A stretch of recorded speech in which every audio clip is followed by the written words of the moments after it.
Hey there, wonderful viewers.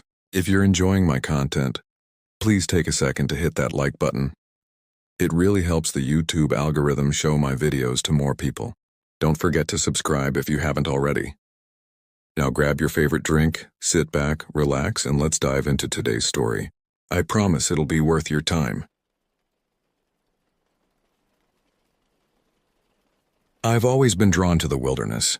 Growing up in Colorado, I spent every free moment exploring the Rocky Mountains, breathing in the crisp mountain air, and losing myself in the vast expanses of untamed nature. School never held my interest the way the outdoors did.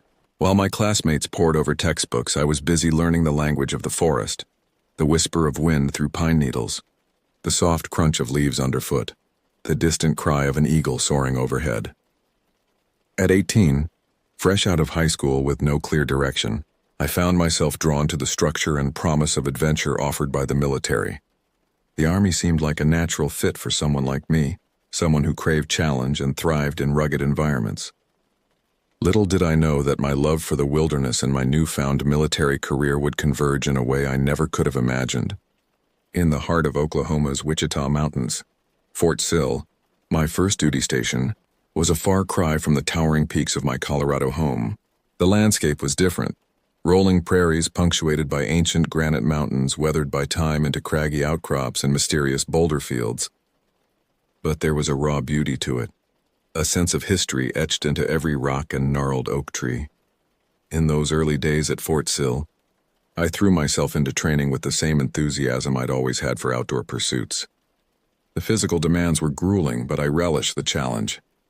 Ruck marches across rugged terrain, land navigation exercises in dense thickets, and long nights spent under the stars. It all fed that primal part of me that longed for connection with the natural world. But there was something else about Fort Sill, something that set it apart from other military installations I'd heard about. Whispers and legends circulated among the soldiers, passed down from one cycle of recruits to the next. Stories of strange sightings in the surrounding wilderness, unexplained noises echoing across the artillery ranges at night, shadows that seemed to move of their own accord in the peripheral vision of exhausted sentries. Most of the older soldiers laughed these tales off as the overactive imaginations of sleep-deprived privates. Ghost stories to keep the new guys on their toes, they'd say with a knowing smirk. But there was always an undercurrent of unease, a sense that even the most hardened veterans weren't entirely comfortable with the idea of being alone in certain parts of the post after dark. Listened to these stories with a mixture of skepticism and fascination. Growing up in Colorado, I'd heard my fair share of Native American folklore, tales of skinwalkers and wind spirits that haunted the mountains. I'd always viewed them as interesting cultural artifacts, bits of oral tradition passed down through generations, but I'd never given them much credence as literal truth. Still, on my first few night watches at Fort Sill, I couldn't help but feel a prickle of unease as I gazed out into the darkness beyond the floodlights. The Wichita Mountains loomed in the distance, their silhouettes barely visible against the star-studded Oklahoma sky. In those quiet hours, with only the soft hum of distant generators and the occasional call of a coyote to break the silence, it was easy to let the mind wander to unsettling places. I told myself it was just the natural apprehension of being in an unfamiliar place, amplified by the heightened alertness that came with military training. But deep down, a part of me wondered if there might be more to the stories than mere campfire tales. Little did I know that I was about to embark on an experience that would challenge everything I thought I knew about the natural world and my place in it. The day of our week-long field training exercise dawned crisp and clear, the October air carrying just a hint of the winter to come. As our convoy of vehicles rumbled out of Fort Sill and into the sprawling wilderness of the Wichita Mountains Wildlife Refuge, I felt a familiar surge of excitement. This was what I'd signed up for, the chance to test my skills in a real-world environment, to push my limits and prove my worth as a soldier. Our unit, an artillery battery, had been tasked with setting up a remote firing position deep within the refuge. It was a complex operation, involving the coordination of multiple teams to transport and position our massive howitzers, establish secure communications, and create a defensible perimeter. As a junior specialist, my role was primarily to follow orders and provide support wherever needed. The first few hours were a flurry of activity. the air filled with the rumble of engines, the metallic clang of equipment being unloaded, and the constant chatter of radio communications. Dust kicked up by our vehicles hung in the air, creating a hazy atmosphere that seemed to blur the boundaries between the familiar world of military precision and the wild, untamed landscape that surrounded us. As the sun began to dip towards the horizon, casting long shadows across our makeshift camp, a sense of accomplishment settled over the unit. Our howitzers stood ready, their long barrels pointed towards distant, unseen targets. Camouflage netting had been expertly draped over vehicles and sensitive equipment, breaking up their outlines and helping them blend into the rugged terrain. The command post buzzed with activity as officers pored over maps and discussed the next day's training scenarios. With the bulk of the setup complete, our platoon sergeant began assigning night watch rotations. When he called my name and paired me with Corporal Jenkins for the midnight to 04 shift, I felt a mix of anticipation and slight apprehension. Night watches were always a test of mental fortitude, fighting off fatigue, staying alert in the face of mind-numbing boredom, and battling the tricks that darkness can play on an overstimulated imagination. As twilight faded into true night, the mood in the camp shifted. Conversations became more hushed, laughter less frequent. The daytime bustle gave way to a tense quietude, broken only by the soft crackle of radio checks and the occasional cough or shuffle of boots on rocky ground. In the distance, the silhouettes of the Wichita Mountains loomed like sleeping giants, their presence somehow more palpable in the darkness.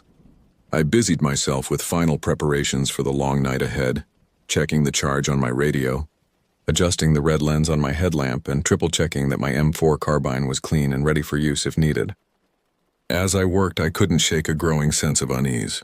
It wasn't anything I could put my finger on, just a vague feeling that something wasn't quite right. Maybe it was the unfamiliar terrain, so different from the mountain forests I'd grown up in. Or perhaps it was the weight of all those stories I'd heard back on post.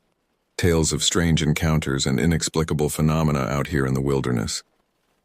Whatever the cause, I found myself hyper-aware of every sound, every shadow, as full darkness settled over our position. As I zipped up my jacket against the growing chill, Corporal Jenkins approached, his weathered face illuminated by the ember of his ever-present cigarette. "Ready for a wild night, Specialist?" he asked, a hint of sarcasm in his gravelly voice. I nodded, trying to project more confidence than I felt. "Yes, Corporal." "All set." He studied me for a moment, then shook his head slightly. "First time out here, isn't it? Word of advice, and keep your wits about you. This place, it's got a way of playing tricks on you, especially at night. Stick to the established patrol routes, maintain radio contact, and for God's sake, don't go wandering off into those woods unless you absolutely have to. Understood?" "Yes, Corporal," I replied, a chill that had nothing to do with the temperature running down my spine. As Jenkins moved off to brief the other members of our watch team, I took a deep breath, steeling myself for the long hours ahead. The Wichita Mountains stretched out before me, a vast expanse of darkness broken only by the faint glimmer of starlight on granite outcrops. Somewhere in that darkness, I knew, lay challenges I couldn't yet imagine. Tests of not just my training and physical endurance, but of my very perception of reality. With one last check of my gear, I stepped forward to assume my post, the first tentative steps into a night that would change everything. The first hour of our watch passed uneventfully. Corporal Jenkins and I patrolled the perimeter of our position, our boots crunching softly on the mix of gravel and scrub grass that covered the ground. The night was clear, the stars blazing with an intensity I'd rarely seen even in the mountains of Colorado. The Milky Way stretched across the sky like a river of light, casting just enough illumination to silhouette the jagged peaks around us. Despite the beauty of the night, I couldn't shake the feeling of being watched.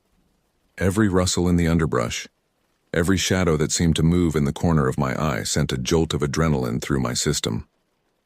I tried to rationalize it. We were in a wildlife refuge after all. The sounds were probably just nocturnal animals going about their business, unperturbed by our military presence.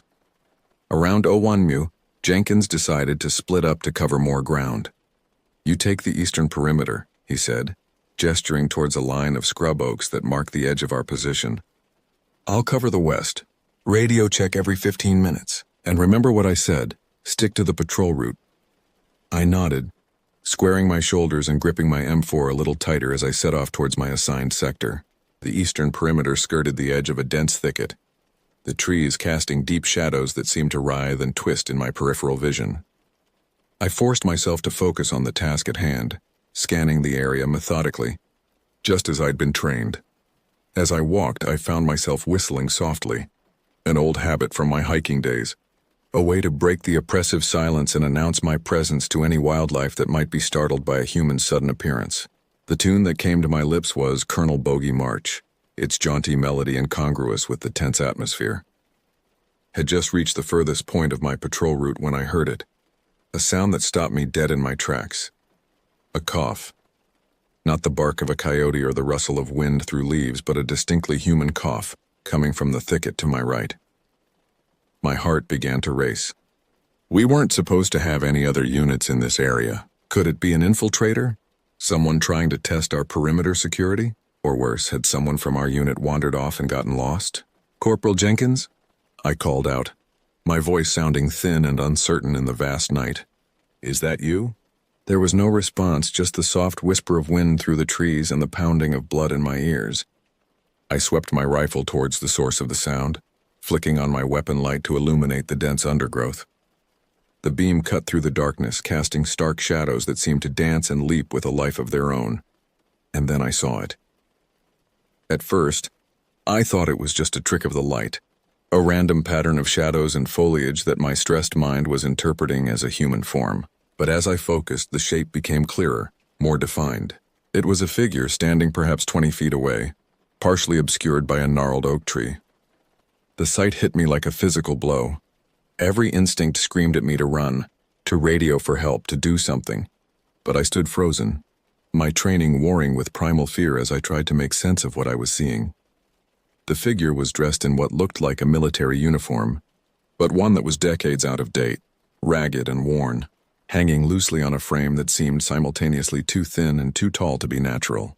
But it was the face that truly chilled me to my core. It was as if someone had taken features from a human and a deer and mashed them together in a nightmarish collage. The eyes were too large, too widely spaced, glowing with an unnatural reddish-brown light in the beam of my flashlight. The nose was elongated, almost snout-like, above a mouth that seemed to be fixed in a grimace of pain or hunger. As I stood there, paralyzed with shock and disbelief, the creature's gaze locked onto mine. There was intelligence in those eyes, a cold, calculating awareness that sent shivers down my spine. This was no animal, no trick of light and shadow. This was something else entirely. My eyes darted to the tattered name tape on its uniform, barely legible in the harsh light of my rifle-mounted flashlight. Thompson. The name burned itself into my brain, a bizarre detail that my mind latched onto in the midst of this surreal encounter. Finding my voice at last, I managed to stutter out a question. Who are you? The response came not in words, but in a cacophony of sounds. Animal cries, human voices, all layered together in a discordant echo that seemed to come from everywhere and nowhere at once. And within that maelstrom of noise, I heard my own question repeated back to me, distorted and mocking. I began to back away slowly, my rifle still trained on the figure. The corporal is at post, I said, the words tumbling out almost of their own accord as I gestured vaguely to my left, towards where I knew the main part of our camp lay. For a moment, nothing happened. The creature, Thompson, my mind insisted on calling it, remained motionless, those unnatural eyes still fixed on me. Then, without warning, it let out a scream that seemed to pierce through my very being. It was a sound of rage, of hunger, of otherworldly malevolence that defied description. In that instant, several things happened at once. The red light on my headlamp, which I had been using for navigation, suddenly flared to an impossible brightness. The air around me seemed to thicken, making it hard to breathe. And my legs, finally breaking free from their paralysis, began to move of their own accord, carrying me backwards, away from the nightmare before me. I don't know how long I retreated like that, walking backwards with my rifle still aimed at the spot where I'd seen the creature. It felt like hours, though it was probably only a matter of minutes. Eventually, the glare of my headlamp began to fade, and with it my last visual connection to the thing called Thompson. As soon as the red glow diminished enough for me to see properly, I turned and ran. I ran with a desperation I'd never known before, heedless of the branches that whipped at my face and the uneven ground that threatened to trip me with every step. I ran until my lungs burned and my legs felt like lead, driven by a primal fear that overrode all reason and training.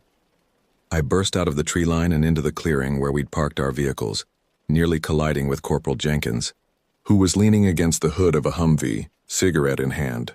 He started at my sudden appearance, his hand instinctively moving towards his sidearm before he recognized me.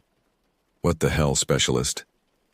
he barked, his gruff exterior not quite masking the concern in his voice. "You look like you've seen a ghost." Gasping for breath, I set my M4 on the hood of the Humvee, my hands shaking so badly I was afraid I might drop it. As the adrenaline began to ebb, the full weight of what I'd experienced crashed over me. I looked at Jenkins, saw the mixture of annoyance and worry on his weathered face, and knew I had to try to explain. So I told him. I told him everything. The cough in the woods, the bizarre figure, the name on the uniform, the inhuman scream. As I spoke, I watched Jenkins's expression change from skepticism to something harder to read. He didn't interrupt, just listened silently, his eyes constantly scanning the tree line behind me. When I finished, there was a long moment of silence, broken only by the soft hiss of Jenkins' cigarette as he took a long, contemplative drag. Finally, he spoke, his voice low and tight.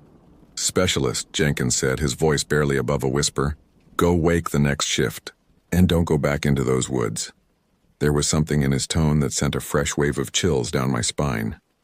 It wasn't just the gruff command of a superior to a subordinate. There was an undercurrent of, what fear? Understanding? I couldn't quite place it, but it was clear that my story had affected him more deeply than he was letting on. As I moved to follow his order, Jenkins sprang into action. With a speed and precision that spoke of years of experience, he maneuvered the Humvee, positioning it between us and the tree line where I had encountered whatever it was I had seen. The heavy vehicle seemed like a flimsy barrier against the horrors that lurked in the darkness, but its presence was nonetheless reassuring. I made my way through our makeshift camp, rousing the next watch shift. My fellow soldiers grumbled and cursed as they emerged from their sleeping bags, but I barely registered their complaints. My mind was still reeling, trying to make sense of what had happened. As I moved from one soldier to the next, I couldn't shake the feeling of being watched. Every shadow seemed to hide a threat. Every rustle of wind through the scrub oak sounded like that unearthly cough. By the time I had finished waking everyone, Jenkins had taken up position in the Humvee's turret, his watchful gaze fixed on the woods. As I approached, he looked down at me, his face half illuminated by the soft glow of his cigarette. For a moment, our eyes met, and I saw in his expression a mix of emotions I couldn't quite decipher. Concern, fear, and something that looked almost like resignation. "Get some rest, Specialist," he said gruffly. "We've got a long day ahead of us tomorrow." I nodded, not trusting myself to speak. As I crawled into my sleeping bag, I cast one last glance at the tree line. The Wichita Mountains loomed beyond, their jagged silhouettes a stark reminder of how small and vulnerable we were out here. Somewhere in those shadows I knew something waited, something that defied explanation, something that shouldn't exist. Sleep, when it finally came, was fitful and plagued by nightmares. In my dreams, I wandered endless forests pursued by a figure that was always just out of sight. The name Thompson echoed through my subconscious, a mocking refrain that seemed to come from the very trees themselves. I woke several times, drenched in sweat despite the cool night air, the image of those inhuman eyes burning in my mind. The first light of dawn found me already awake, staring at the canvas roof of my tent. As the camp began to stir around me, I lay there, trying to make sense of the previous night's events. In the harsh light of day, it all seemed so implausible. Had I really seen what I thought I'd seen? Or had the stress of the field exercise, combined with the eerie atmosphere of the Wichita Mountains, played some elaborate trick on my mind? I emerged from my tent to find the camp buzzing with its usual morning activity. Soldiers moved about, breaking down equipment, preparing for the day's training scenarios. Everything seemed so normal, so routine. It was hard to reconcile this mundane scene with the terror I had experienced just hours before. As I made my way to the chow line, I caught sight of Corporal Jenkins. He was engaged in conversation with our platoon sergeant, his face set in its usual stern expression. For a moment I considered approaching him, seeking some kind of confirmation or explanation for what had happened, but something in his posture, the way his eyes darted occasionally to the tree line, made me hesitate. Throughout the morning briefing, I found it hard to focus.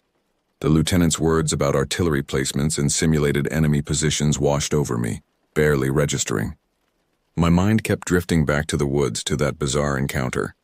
I couldn't shake the feeling that we were missing something crucial, that there was a danger here that went beyond the scope of our training exercise. As we moved out to our designated positions, I found myself scanning the terrain obsessively. Every boulder seemed to hide a potential threat. Every cluster of trees a possible hiding place for what? I wasn't even sure what I was looking for anymore. All I knew was that the Wichita Mountains no longer felt like just another training ground. They had become something alien and threatening, a landscape charged with menace. The day's exercises passed in a blur of artillery fire and tactical maneuvers. I went through the motions, performing my duties with a mechanical efficiency that belied the turmoil in my mind. My fellow soldiers noticed my distraction, shooting me concerned glances and whispered questions that I deflected with mumbled excuses about not sleeping well. It was during a lull in the afternoon's activities that Corporal Jenkins approached me. He looked tired, the lines on his face seeming deeper than usual. Without preamble, he pulled me aside, out of earshot of the others. "About last night," he began, his voice low and gravelly. "I need you to understand something. What happens out here in these mountains, it stays here. You got that?" I nodded, a mix of relief and apprehension washing over me. So I hadn't imagined it. Something had happened, something real enough that Jenkins felt the need to address it. But what was it? I asked, unable to keep the desperation out of my voice. "What did I see?" Jenkins was quiet for a long moment, his eyes scanning the horizon as if searching for threats. When he spoke again, his words were careful, measured. "There are things in this world that don't fit neatly into the boxes we're taught about in basic training," he said. "Things that can't be explained by standard military doctrine. These mountains, they're old, older than any of us can really comprehend. And sometimes, in places like this, the line between what's real and what's not, it gets blurry." He paused, taking a long drag on his ever-present cigarette before continuing. "I can't tell you what you saw last night. Hell, I'm not sure I want to know. But I can tell you this. You're not the first to have an experience like that out here. And you probably won't be the last." With that cryptic statement, Jenkins clapped me on the shoulder and walked away, leaving me with more questions than answers. As I watched him go, I felt a strange mix of emotions. Fear, confusion, but also a sort of grim determination. Whatever was out there, whatever Thompson was, I knew that I couldn't simply ignore it or wish it away. As the sun began to dip towards the horizon, painting the Wichita Mountains in shades of gold and crimson, I made a silent vow to myself. I would uncover the truth behind what I had seen, no matter where that search might lead me. Little did I know that this decision would set me on a path that would challenge everything I thought I knew about the world, and my place in it. The next few days of our field exercise passed in a haze of heightened alertness and barely contained anxiety. Every night watch became an ordeal, my senses straining for any sign of the otherworldly presence I had encountered. But aside from the usual sounds of the wilderness, the call of coyotes, the rustle of wind through the scrub oaks, the Wichita Mountains remained stubbornly, almost mockingly, normal. It was during this time that I began to dig deeper into the history of Fort Sill and the surrounding area. In stolen moments between training exercises, I pored over whatever information I could find on my smartphone, hungrily consuming articles about the region's past. What I discovered only deepened the mystery. The Wichita Mountains, I learned, had been a sacred place for various Native American tribes long before the arrival of European settlers. The Apache, Comanche, and Kiowa had all called this rugged landscape home at various points in history. Legends and stories abounded of vision quests undertaken in these mountains, of spiritual encounters with beings that defied easy categorization. But it was the more recent history that truly caught my attention. Fort Sill itself had been established in 1869, and in the century and a half since then, it had seen its share of tragedy and conflict. Soldiers had died here, both in training accidents and in the various conflicts that the fort had played a role in over the years. One story in particular stood out to me. In the late 1960s, at the height of the Vietnam War, there had been reports of a soldier who had gone missing during a training exercise in the wildlife refuge. The details were frustratingly vague. Official records seemed to have been either lost or deliberately obscured. But the fragments I could piece together painted a disturbing picture. The soldier, whose name was redacted in the few documents I could find, had apparently wandered off from his unit during a night maneuver. Search parties had combed the area for days, but no trace of him was ever found. What stuck with me, though, was a detail mentioned in a local newspaper article from the time. Several of the searchers had reported strange sightings and unexplained phenomena during the hunt for the missing man. As I read these accounts, a chill ran down my spine. The descriptions, fleeting glimpses of a figure that seemed to melt into the shadows, eerie sounds that couldn't be attributed to any known animal, a pervasive sense of being watched by something ancient and malevolent, all resonated with my own experience. Could it be possible? Had I encountered something connected to this long-ago tragedy? The rational part of my mind rebelled against the idea, insisting that there had to be a logical explanation. But another part, a part that had been awakened by that night in the woods, whispered that perhaps the truth was stranger and more terrifying than anything I had been prepared to believe. My obsession with uncovering the truth began to affect my performance. During day exercises, I found myself distracted, my mind constantly turning over the pieces of this bizarre puzzle. My squad mates noticed, shooting me concerned glances and occasionally covering for my lapses in attention. I was grateful for their support, even if I couldn't bring myself to explain what was really troubling me. It was Corporal Jenkins who finally confronted me about it. He caught me one evening as I was hunched over my phone, frantically scrolling through yet another article about local legends. "You need to let it go, specialist," he said, his voice a mixture of concern and frustration. "Whatever you think you saw out there, whatever you think you're going to find, it's not worth obsessing over. Focus on the mission at hand." I looked up at him, seeing the worry etched in the lines of his weathered face. For a moment, I was tempted to confide in him, to share the connections I thought I had uncovered. But something held me back. A combination of fear of being dismissed as crazy and a growing sense that this was something I needed to figure out on my own. "I'm fine, Corporal," I lied, forcing a smile that felt brittle even to me. "Just having trouble sleeping out here, that's all." Jenkins held my gaze for a long moment, his expression unreadable. Finally, he nodded, though it was clear he didn't believe me. "Get some rest," he said gruffly. "We've got night fire exercises tomorrow. I need you sharp." As he walked away, I felt a pang of guilt for the deception, but it was overshadowed by a growing determination. I was onto something, I was sure of it. The history of this place, the legends, my own experience, they were all connected somehow. And I was going to figure out how, no matter what it took. Little did I know that my chance to uncover the truth would come sooner than I expected, and in a way that would test not just my courage, but my very grip on reality. The night of the live fire exercise dawned clear and cold, the stars blazing overhead with an intensity that seemed almost unnatural.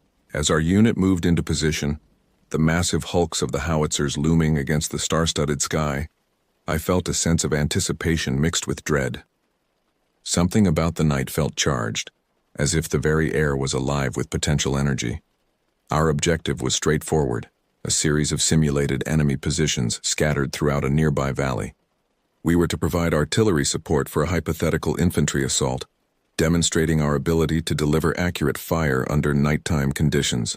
It was the kind of exercise we had trained for countless times. But something about doing it here, in the shadow of the Wichita Mountains, felt different. As we went through our pre-fire checks, I couldn't shake the feeling of being watched. Every time I glanced towards the tree line, I half expected to see a pair of glowing eyes staring back at me. The name Thompson echoed in my mind, a constant unsettling refrain. The first volleys lit up the night sky, the flash and thunder of the howitzers momentarily drowning out all other sensations. As we worked to reload and adjust our fire, I fell into the familiar rhythm of the task, my hands moving almost of their own accord. For a while, the sheer intensity of the exercise pushed my darker thoughts to the background. It was during a lull in the firing, as we waited for new coordinates from our forward observers, that it happened. A sound cut through the night, a cough eerily similar to the one I had heard on that fateful night watch. My head snapped up, eyes scanning the darkness beyond our position. For a moment I saw nothing. Then at the edge of our floodlit area a shadow moved. It was just for an instant, a flicker of movement that could have been a trick of the light, but I knew, with a certainty that chilled me to my core, that it was him. Thompson. Without thinking, I took a step towards the tree line, my hand instinctively reaching for my sidearm. A shout from Corporal Jenkins snapped me back to reality. Fire mission. Gun 3, adjust fire. I turned back to my post, my heart racing. As I helped load the next round, my mind was in turmoil. Had I really seen something? Or was my overstressed mind playing tricks on me? And if it was real, what did it mean? Why here, why now? The rest of the exercise passed in a blur of fire and smoke. I performed my duties mechanically, my body going through the motions while my mind grappled with what I had seen. As the last echoes of our final volley faded into the night, I knew that I couldn't ignore this anymore. I had to find answers. As we began the process of securing our equipment, I made a decision. Once the post-exercise duties were complete, once the rest of the unit had bedded down for the night, I would go back into those woods. Alone if necessary. Whatever was out there, whatever Thompson was, I had to confront it. The hours crawled by with agonizing slowness. I went through the motions of cleaning my station, helping to stow gear, all the while acutely aware of the looming presence of the Wichita Mountains. Finally, as the camp settled into the quiet of the early morning hours, I saw my chance. Slipping away from my tent, I made my way towards the tree line. The night was quiet now, the earlier cacophony of artillery fire replaced by the soft whisper of wind through the leaves and the distant call of a coyote. As I reached the edge of the woods, I paused, my hand resting on the grip of my sidearm. This was it. The moment of truth. Whatever lay beyond those trees, I was about to face it. With a deep breath, I stepped forward, leaving the relative safety of the camp behind and plunging into the unknown darkness of the Wichita Mountains.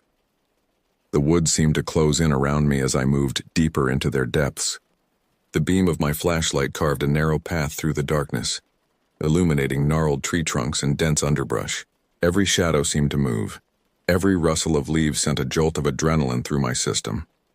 But I pressed on, driven by a need for answers that overrode my fear. I'm not sure how long I walked. Time seemed to lose all meaning in that primeval landscape. The familiar sounds of the camp faded away, replaced by the eerie silence of the deep woods. Occasionally I would hear something, a twig snapping, a rustling in the undergrowth, that would make me freeze, my hand tightening on my weapon. But each time the sound would fade, leaving me alone with my racing thoughts. It was when I reached a small clearing that I saw it. A figure standing motionless at the far edge of the open space. Even in the dim light I could make out the tattered uniform, the unnatural stance that was somehow both rigid and fluid at the same time. And those eyes, those terrible glowing eyes that seemed to bore into my very soul. Thompson, I whispered, the name escaping my lips almost involuntarily.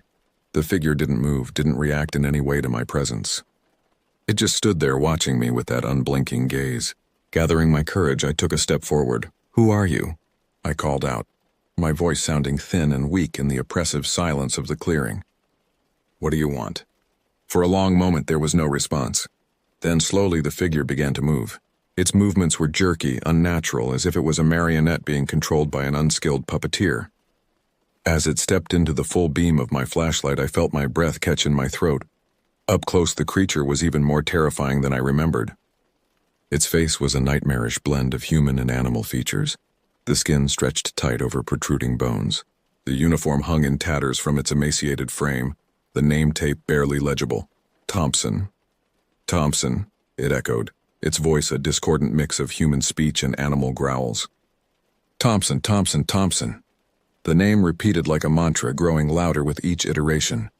I stood rooted to the spot, my mind reeling as I tried to process what I was seeing, what I was hearing. Suddenly, the creature's head snapped up, its glowing eyes locking onto mine. In that moment, I felt a rush of something. Images, sensations, emotions that weren't my own flooded my consciousness. I saw flashes of a young soldier, lost and afraid in these very woods. I felt the terror of being alone in the darkness, the gradual realization that he couldn't find his way back. I experienced the slow descent into madness as days turned into weeks, as hunger and thirst warred with a growing sense that something in these mountains wanted him to stay.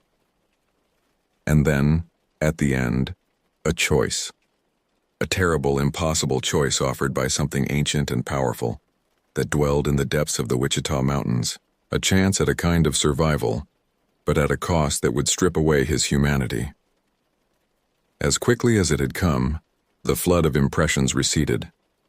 I found myself on my knees, gasping for breath, my whole body shaking. When I looked up, the creature, Thompson, was gone. In its place stood Corporal Jenkins, his face a mask of concern and resignation. "You saw it, didn't you?" he asked quietly, helping me to my feet. "You saw what happened to Thompson?" I nodded, unable to form words. Jenkins sighed heavily, his eyes scanning the tree line as if expecting the creature to reappear at any moment. "It's been out here for decades," he explained. "Ever since that training exercise went wrong in '68. Most of the time it stays hidden, but sometimes it reaches out, tries to make contact. I think it's looking for redemption or maybe just an end to its suffering." "But what is it?" I managed to ask, my voice hoarse. Jenkins shook his head. "I don't know. Not really. Something that doesn't belong in our world. Something that's been twisted by forces we can't understand. All I know is that it's our burden now. Those of us who've seen it, who know the truth. We keep the secret, we keep others safe, and we hope that someday we'll find a way to put Thompson to rest." As we made our way back to camp, the first light of dawn was starting to break over the Wichita Mountains. The world seemed different now, charged with a knowledge that I could never unlearn. I knew that my life had been irrevocably changed by what I had experienced. In the days and years that followed, I would often think back to that night in the woods. The memory of Thompson, the man he had been, the creature he had become, would haunt my dreams. But it also drove me, pushing me to seek out the hidden truths of the world, to explore the shadowy places where reality blurs into something else. The Wichita Mountains had revealed a secret to me, a glimpse into a world beyond the one I thought I knew. It was a burden, yes, but also a gift, for in that moment of terror and revelation, I had discovered a depth to existence that I had never imagined possible. As I write this account years later, I can still feel the weight of that knowledge. The world is stranger and more wondrous than most people realize. And somewhere out there, in the ancient hills of Oklahoma, something waits, something that was once a man named Thompson, something that serves as a reminder of the mysteries that still lurk in the dark corners of our world, waiting to be discovered by those brave or foolish enough to look.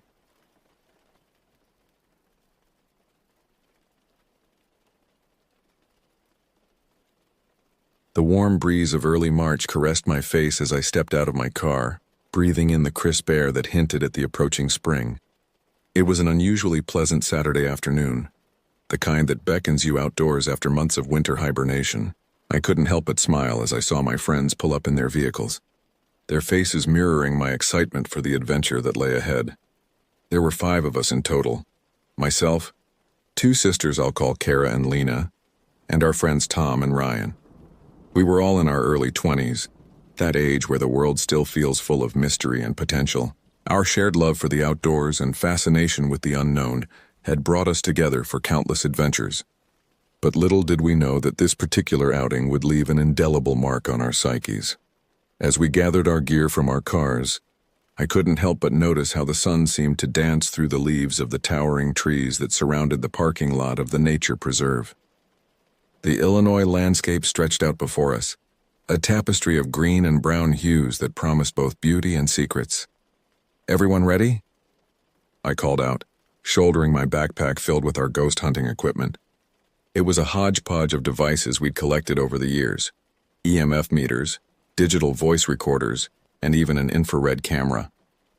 While we approached our hobby with a healthy dose of skepticism, there was always that thrill of possibility that kept us coming back for more.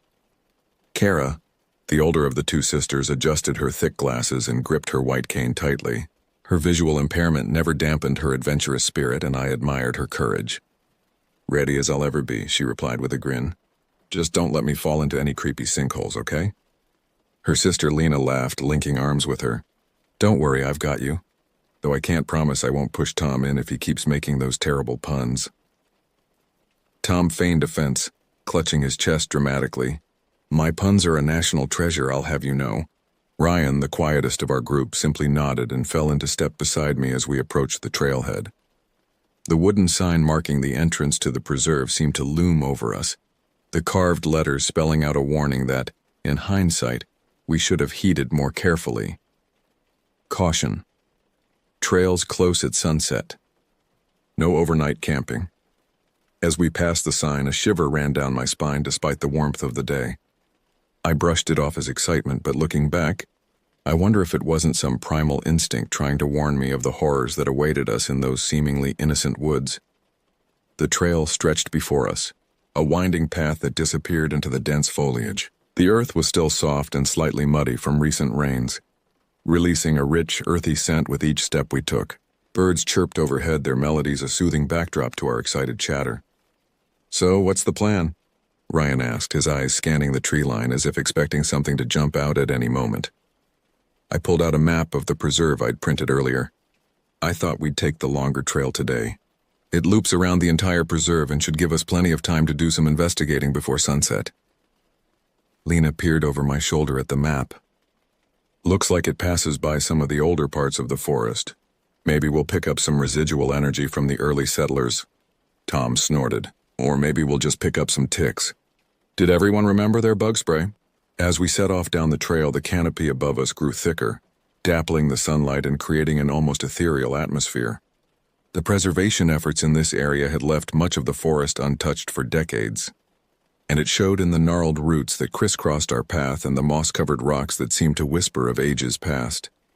I found myself falling into step beside Kara, offering my arm to help guide her over the uneven terrain.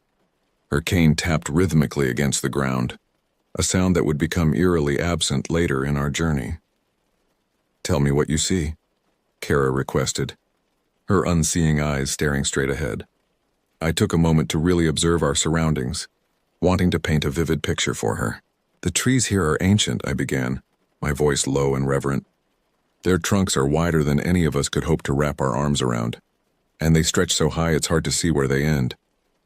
The sunlight filtering through the leaves creates these beautiful patterns on the forest floor, like nature's own stained glass." Kara smiled. Her face tilted upward as if she could feel the very patterns I described. "And the smells?" she prompted. I inhaled deeply, closing my eyes to focus on the scents around us. "It's a mix of damp earth, decaying leaves, and something sweeter. Maybe wildflowers starting to bloom.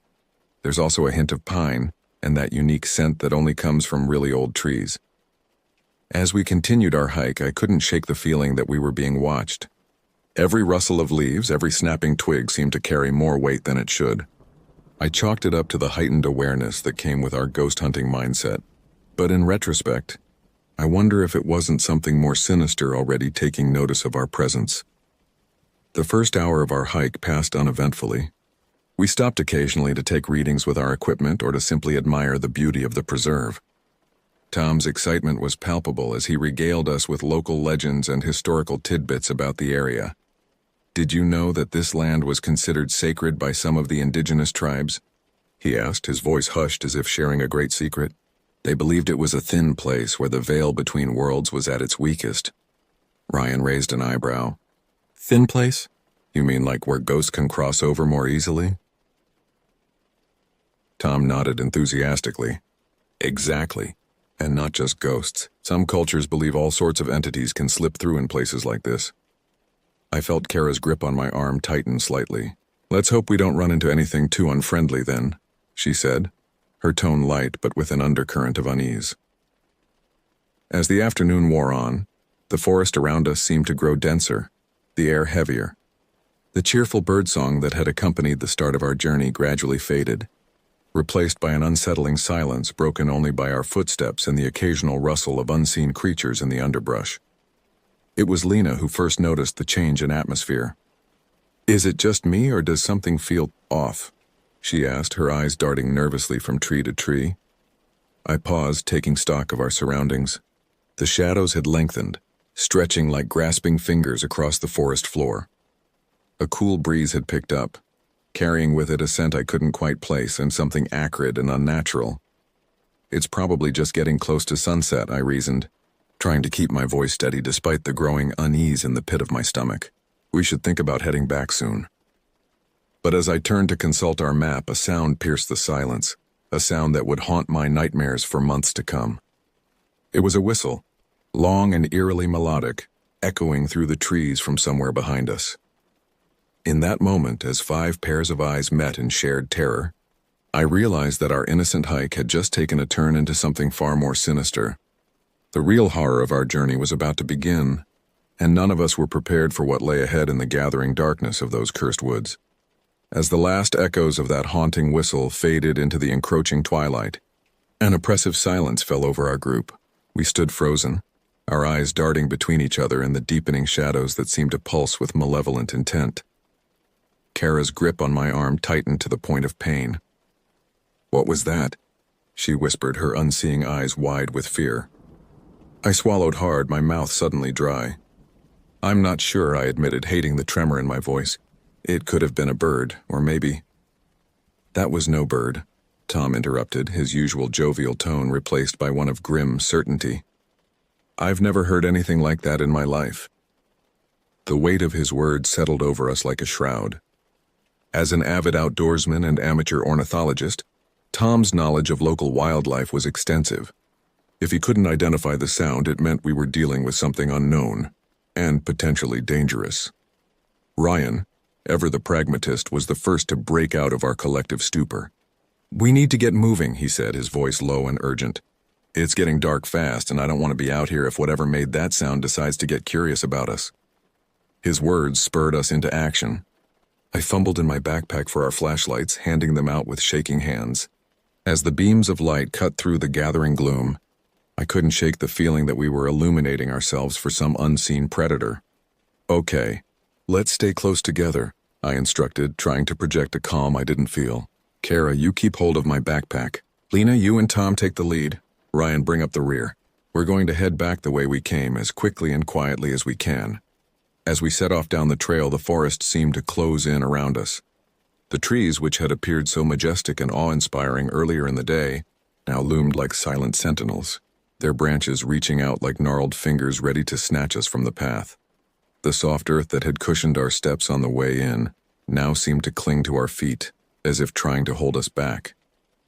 Every few steps, one of us would stumble on a hidden root or slip on a patch of mud, the resulting curses echoing far too loudly in the unnatural quiet. We had been walking for perhaps 10 minutes, our pace much slower than I'd hoped due to the difficult terrain, and our reluctance to use the flashlights more than absolutely necessary, when it happened again. The whistle. This time it was unmistakably closer, and there was a quality to it that sent chills racing down my spine. It was too precise, too controlled to be anything but intentional. Whatever was making that sound was intelligent, and it was stalking us. "Run," I gasped, my voice barely above a whisper. "We need to run now." We took off down the trail, all pretense of stealth abandoned in our desperation to put distance between ourselves and the source of that terrible sound. Kara stumbled almost immediately, her cane forgotten as she clung to my backpack. I could hear her labored breathing, knew that her heart condition made this mad dash potentially dangerous for her. But the alternative seemed far worse. The beam of my flashlight bounced wildly as we ran, creating a strobe-like effect that only added to the nightmarish quality of our flight. Shadows seemed to move independently of the trees casting them, and more than once I could have sworn I saw eyes gleaming in the darkness just beyond the reach of our lights. Behind us, the whistle came again, closer still.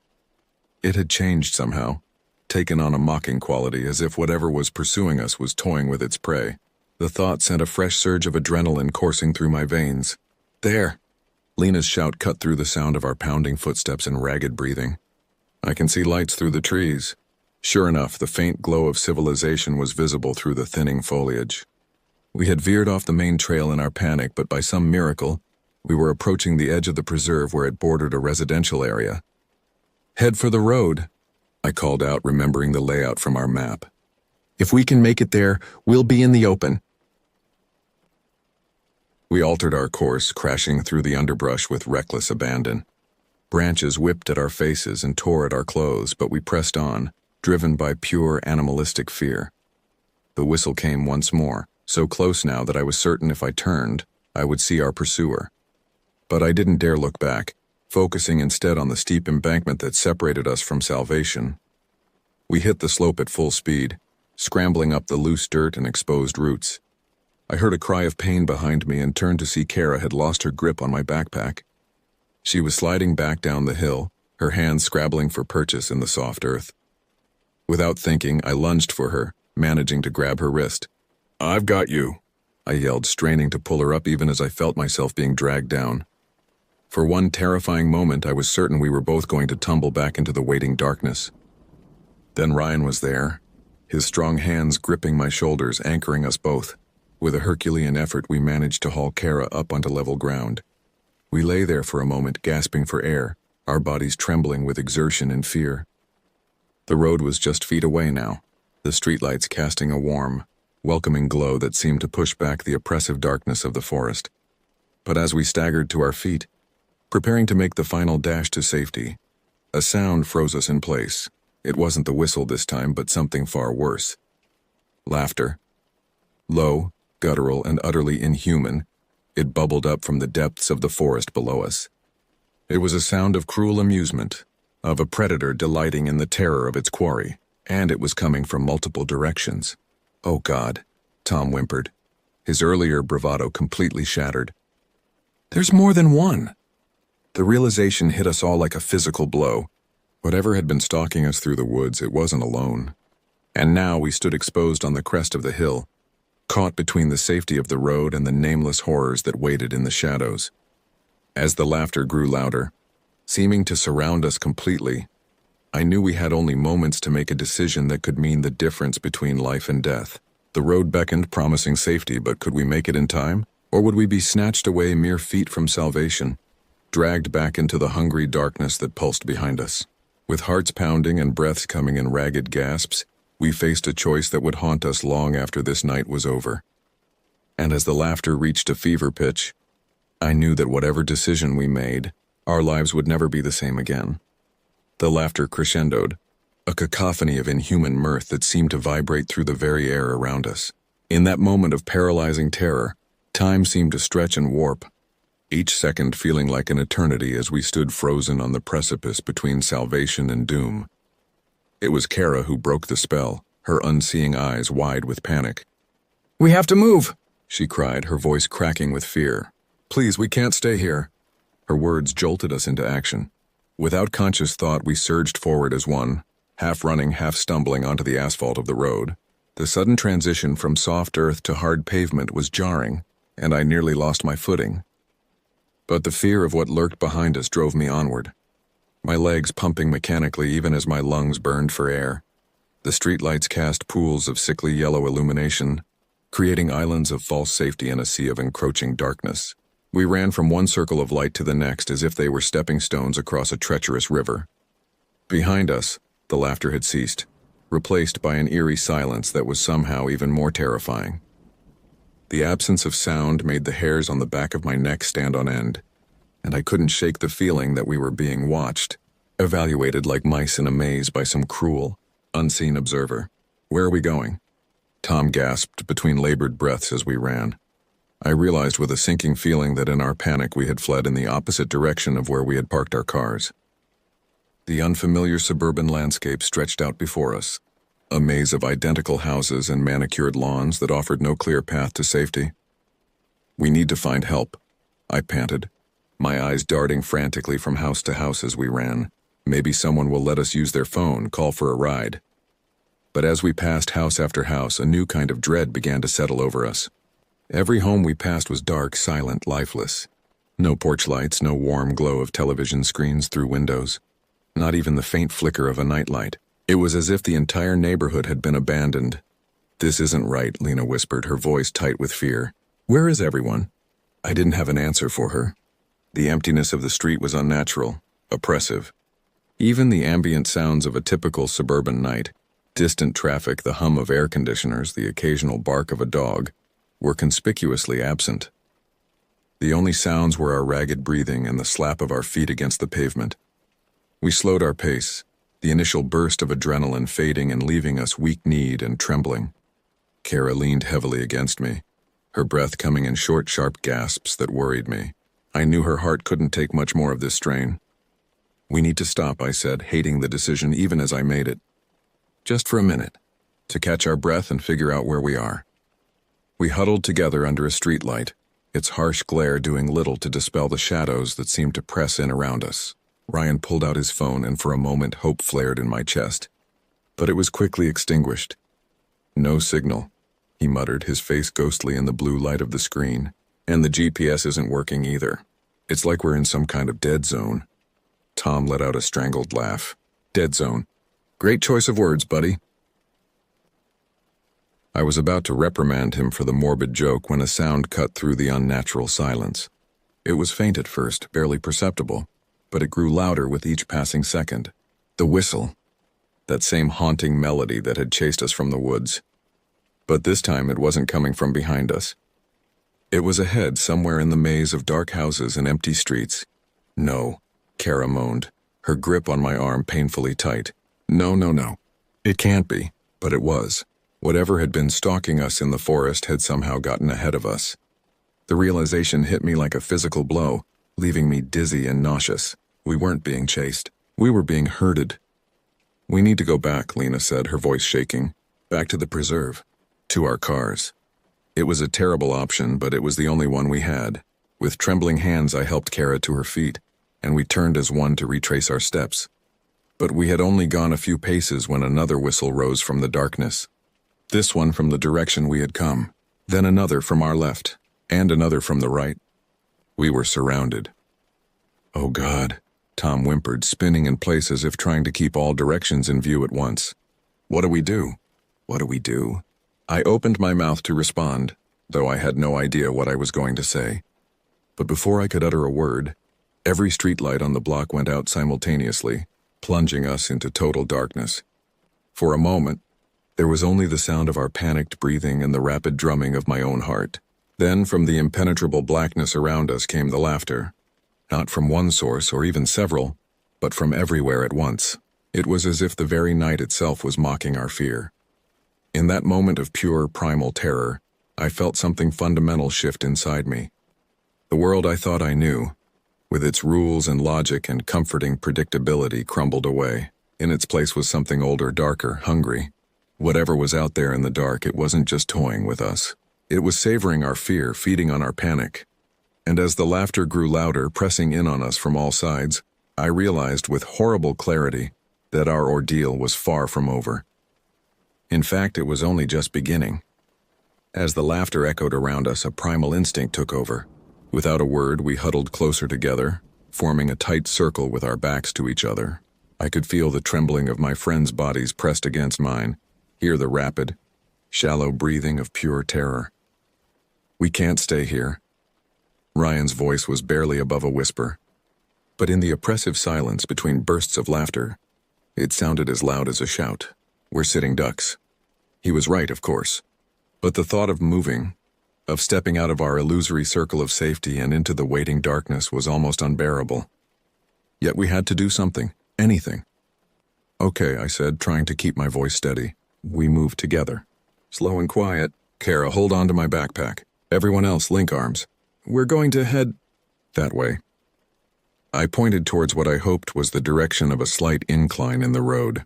If we could get to higher ground, maybe we could get our bearings. We shuffled forward as one, a strange multi-limbed organism born of desperation and fear. The darkness was so complete that I couldn't even see my hand in front of my face. Every step was a leap of faith, my foot tentatively reaching out, expecting at any moment to step into empty air or to feel something grab me from below. The laughter had faded, replaced once again by that eerie, expectant silence. But somehow that was worse. At least the laughter, as terrifying as it was, gave us some indication of where the threat was coming from.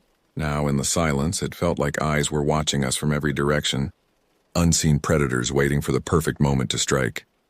We had been moving for what felt like hours, but was probably only minutes when Tom's foot caught on something, sending him stumbling forward with a startled cry. His sudden movement yanked Lena off balance, and in a matter of seconds, Our carefully coordinated unit collapsed into a tangle of flailing limbs and panicked shouts. I found myself on my hands and knees on what felt like grass, the smell of freshly cut lawn filling my nostrils. As I struggled to orient myself, my hand brushed against something hard and vertical. A fence post. Everyone okay? I called out, my voice sounding unnaturally loud in the darkness. A chorus of groans and affirmatives answered me. As we picked ourselves up, I ran my hand along the fence, feeling my way along its length. It was a picket fence, the kind you might find around any suburban home, but its presence gave me an idea. We need to find a house, I said. Somewhere we can hole up, maybe find a working phone. Are you crazy? Lena hissed. You want us to break into someone's home? You got a better idea? Ryan snapped back. The stress was clearly getting to all of us, fraying nerves and shortening tempers. Before the argument could escalate, Kara's quiet voice cut through the tension. Do you smell that? We fell silent, and I took a deep breath through my nose. At first, I smelled nothing but the grass and the lingering scent of our own fear sweat.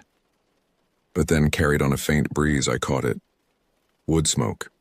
Someone has a fire going, Tom said, a note of hope creeping into his voice for the first time in what felt like ages. Or something's burning, Ryan muttered darkly. But none of us wanted to consider that possibility. We followed the scent, moving as quietly as we could while still keeping physical contact with each other. The ground began to slope upward more steeply, and I realized we must be climbing one of the hills that overlooked the town. As we crested the hill, a faint orange glow became visible in the distance. It flickered and danced in a way that was unmistakably firelight, and silhouetted against that glow was the dark shape of a house. Oh, thank God, Lena breathed. Maybe whoever lives there can help us. But as we drew closer, my initial relief began to fade, replaced by a growing sense of unease. The house was old, far older than any of the suburban homes we had passed earlier. Its architecture spoke of a different era, with a steep-pitched roof and gabled windows that seemed to stare down at us like accusing eyes. The source of the firelight became clear as we approached. A large bonfire burned in the overgrown front yard, casting wild, dancing shadows across the face of the house. But there was no sign of anyone tending the fire, no sounds of habitation from the house itself. We paused at the edge of the firelight, suddenly unsure. The house loomed before us, its windows dark and empty. The paint was peeling, the porch sagging. It looked like it had been abandoned for years.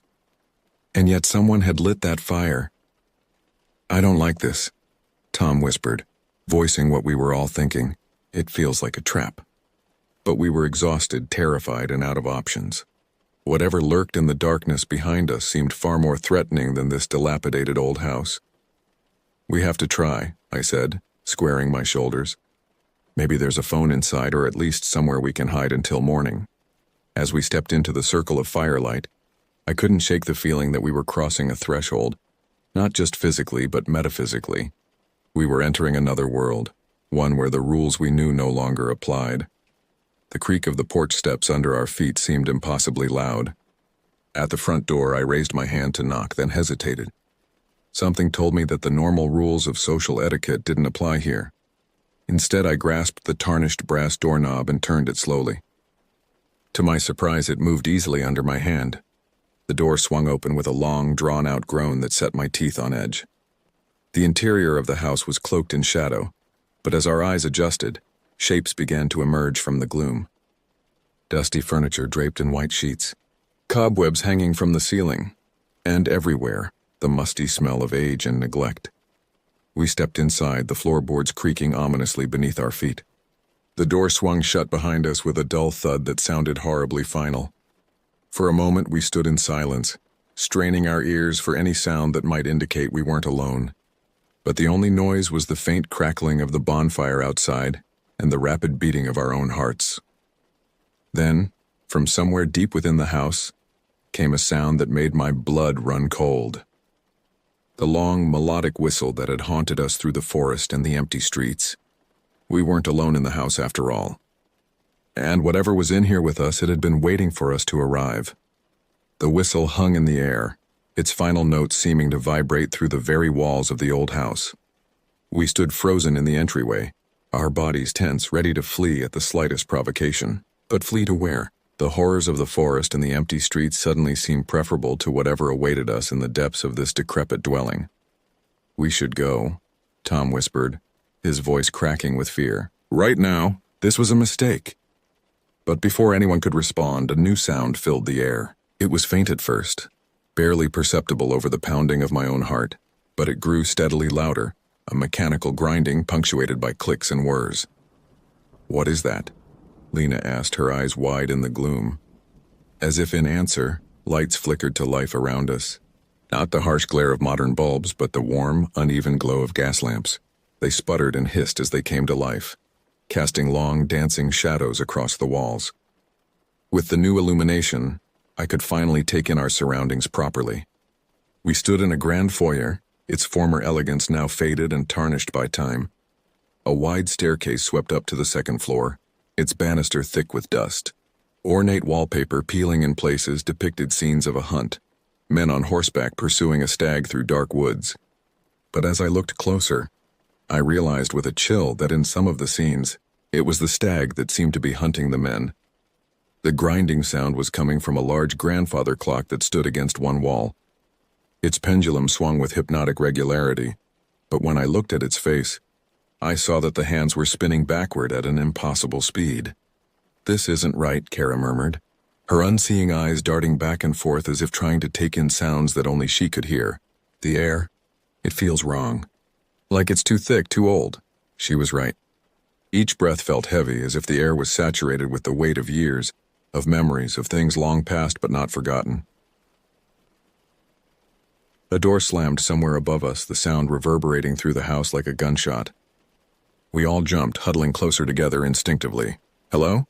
I called out, immediately regretting it as my voice echoed in the cavernous space. "Is anyone there?"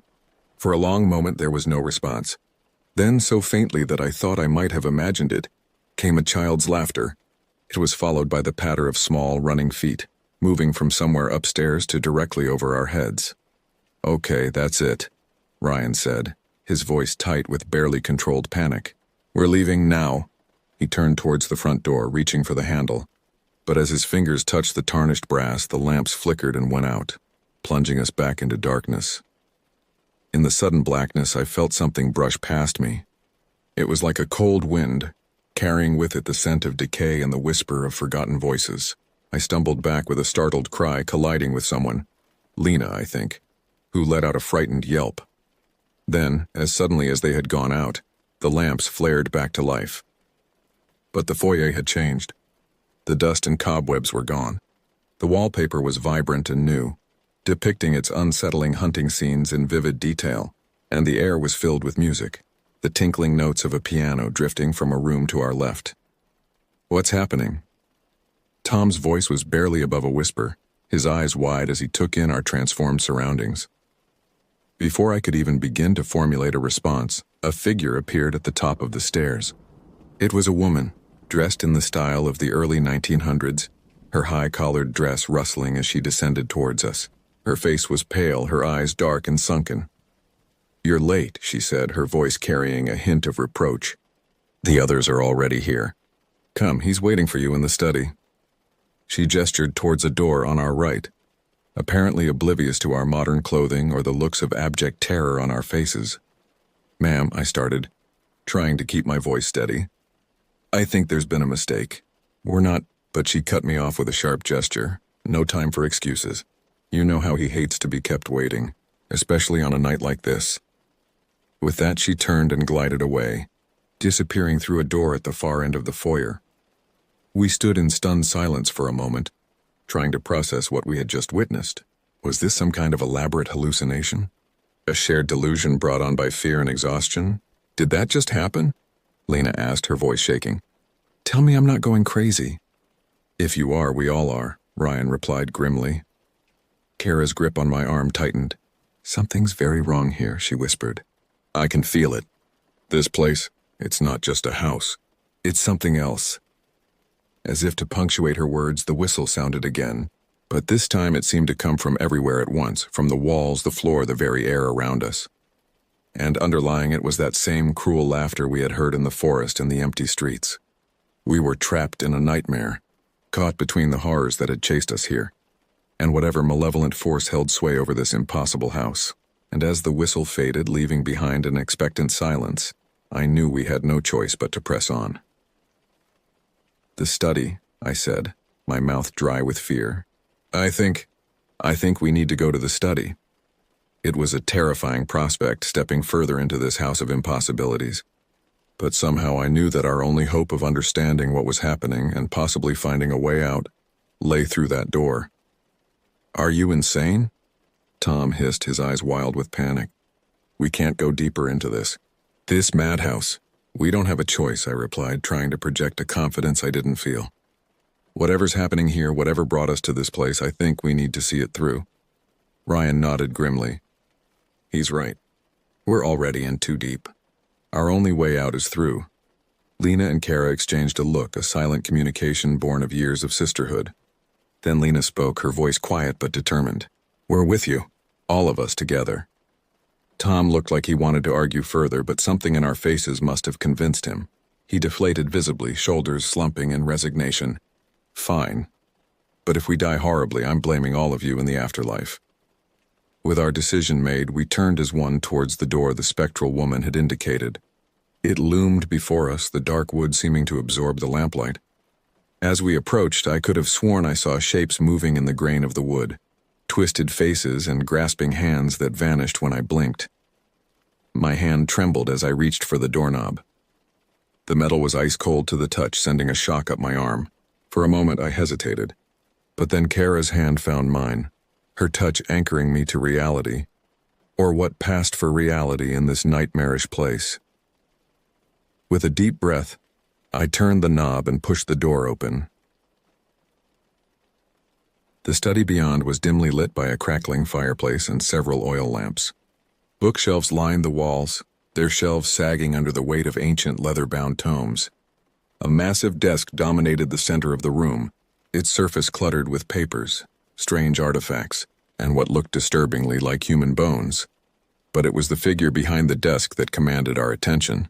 A man, if you could call it that, sat in a high-backed leather chair.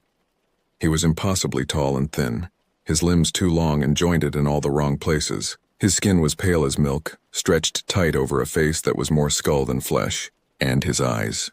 His eyes were pits of absolute darkness, seeming to draw in what little light there was in the room. When he spoke, his voice was like gravel being ground underfoot, each word sending shivers down my spine. "Ah, the final guests arrive," he said, lips peeling back to reveal teeth that were far too sharp to be human. "Please come in. We've been waiting for you." As if pulled by invisible strings, we found ourselves moving into the room. The door swung shut behind us with a finality that made my heart sink. "Who? What are you?" I managed to ask, my voice barely above a whisper. The thing behind the desk tilted its head at an unnatural angle, regarding us with those bottomless eyes. "I have been called many things over the centuries. The Whistler, the Night Haunter, the one who walks between. But you may call me the Caretaker." He gestured with a hand that had far too many fingers, indicating a group of chairs arranged before the desk. "Please sit. We have much to discuss." As we hesitantly took our seats, I couldn't shake the feeling that we were mice voluntarily walking into a trap. The caretaker's gaze swept over each of us in turn, lingering on Kara for a moment longer than the rest.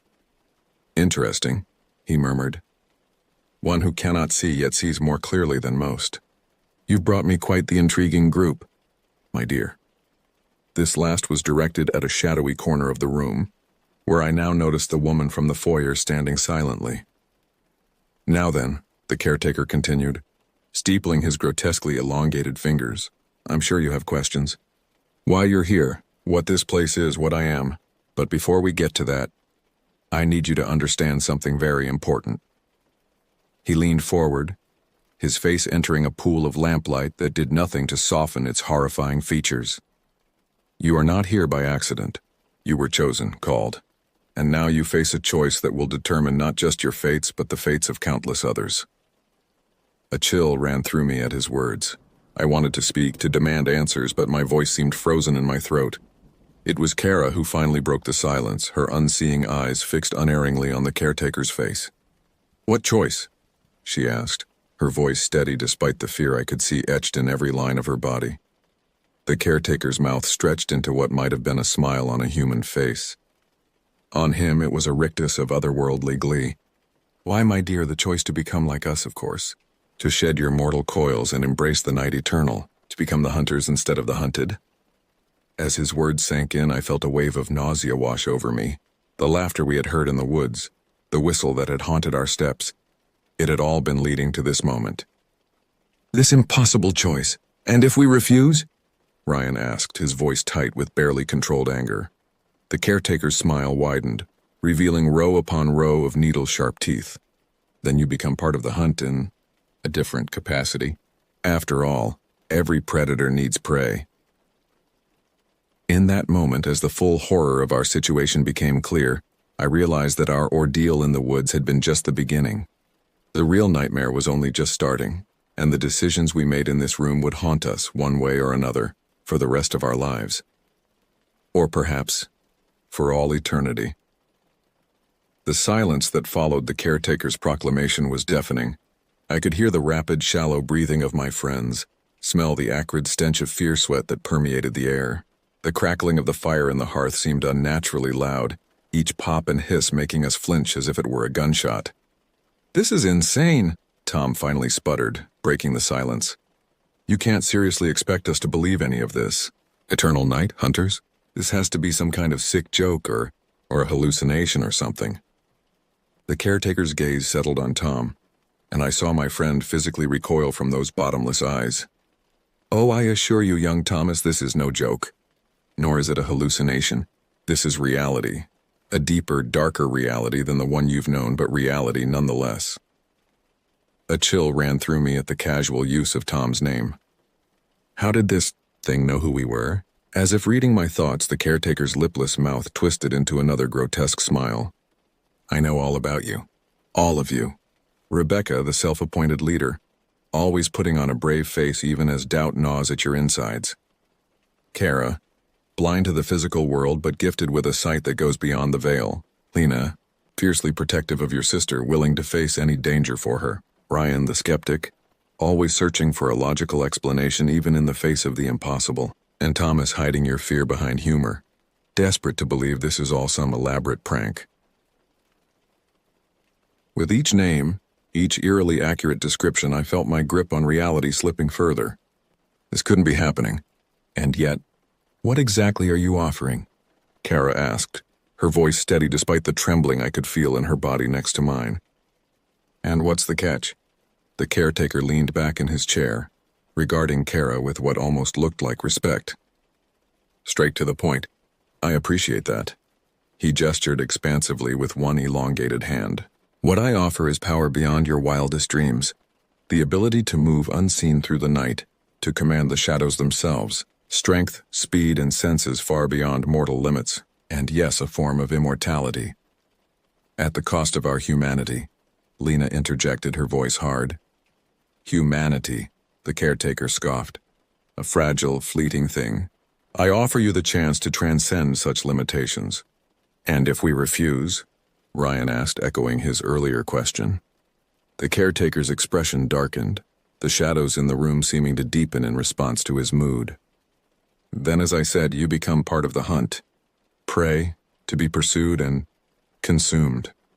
Your fear, your pain, your very essence feeding those who made the wiser choice." I felt sick to my stomach. The choice before us was no choice at all. Become monsters or become victims. I opened my mouth to speak, though I had no idea what I was going to say, when Kara's voice cut through the heavy silence. "You're lying," she said, her unseeing eyes fixed unerringly on the caretaker's face. "Not about what you're offering, but about our options. There's something you're not telling us." For the first time since we'd entered the room, the caretaker looked unsettled. He leaned forward, those terrible eyes narrowing as he studied Kara. "Fascinating," he murmured. "You see far more than you should, little one. Perhaps too much for your own good." "What isn't he telling us, Kara?" I asked, squeezing her hand encouragingly. Kara tilted her head as if listening to something none of the rest of us could hear. There's a third option, something to do with the house itself. It's hungry somehow, but not like him. It's waiting. The caretaker hissed, a sound like steam escaping a valve. The shadows in the room writhed and twisted, and for a moment I could have sworn I saw other shapes moving within them. Elongated limbs, grasping hands, hungry mouths. Clever girl, he snarled, all pretense of civility gone. Too clever by half. Yes, there is another option, one that neither you nor I would survive. What is it? Lena demanded, her arm protectively around her sister's shoulders. Tell us! The caretaker rose from his chair, unfolding to a height that should have been impossible in the confines of the room. Yet somehow the ceiling seemed to stretch to accommodate him, the walls bowing outward as reality itself warped around his presence. This house, he said, his voice resonating with otherworldly power, is more than just a building. It is a nexus, a meeting point between worlds. It hungers for souls, for memories, for the very essence of those who enter it, and it has been waiting for centuries for the right souls to come along. He turned his terrible gaze on each of us in turn. You five, you have the potential to feed it in a way no others have. Your bonds of friendship, your fears, your hopes and dreams, they are a feast it has long awaited. If you were to offer yourselves willingly to the house, it would consume us all, myself included, and seal the breach between worlds. And what would happen to us? I asked, my voice barely above a whisper. The caretaker's face twisted into an expression that might have been regret on a human visage. You would cease to exist as you are now. Your essences would become one with the house, your memories and experiences feeding it for eternity. But in doing so, you would prevent countless others from facing the choice you now face. You would end the hunt once and for all. The weight of his words settled over us like a shroud. The choice before us was impossible. Become monsters, become victims, or sacrifice ourselves to an eldritch abomination disguised as a house. And yet, a choice had to be made. As I looked around at my friends, I saw the same realization dawning on their faces. We had come into these woods seeking adventure, seeking answers to the unknown. Now we faced a decision that would not only determine our fates but potentially the fates of countless others. The caretaker watched us with those bottomless eyes, the shadows writhing around him in anticipation, and in the silence of that impossible room. With the weight of worlds pressing down upon us, we knew that whatever we decided, our lives and deaths would have meaning far beyond anything we could have imagined. The choice was ours, and as the house creaked and groaned around us as if impatiently awaiting our decision, I knew that the time had come to make it. The weight of the choice before us was suffocating. I looked at each of my friends in turn, seeing the fear, confusion, and dawning resolve in their eyes. We had entered these woods as carefree adventurers, seeking a thrill and perhaps a brush with the unknown. Now we stood on the precipice of a decision that would change not just our lives, but potentially the fabric of reality itself. We need to discuss this, I said, my voice sounding strange and distant to my own ears. Alone. The caretaker's lipless mouth twisted into what might have been a smirk on a human face. By all means, he said, gesturing towards a door that I could have sworn wasn't there a moment ago. Take all the time you need.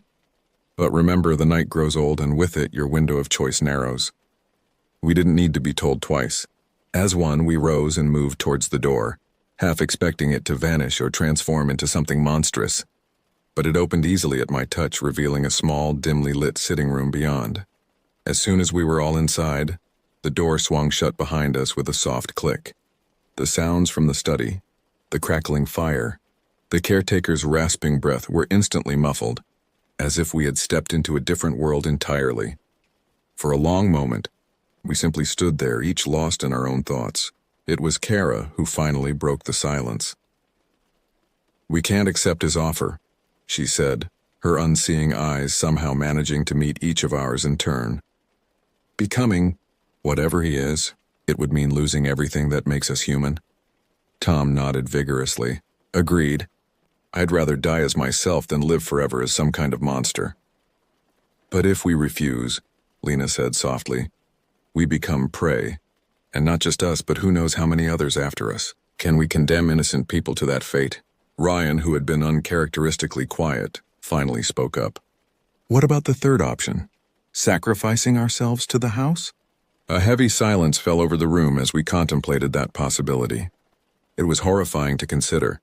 The annihilation of our very selves, our essences scattered and absorbed into the fabric of this eldritch dwelling.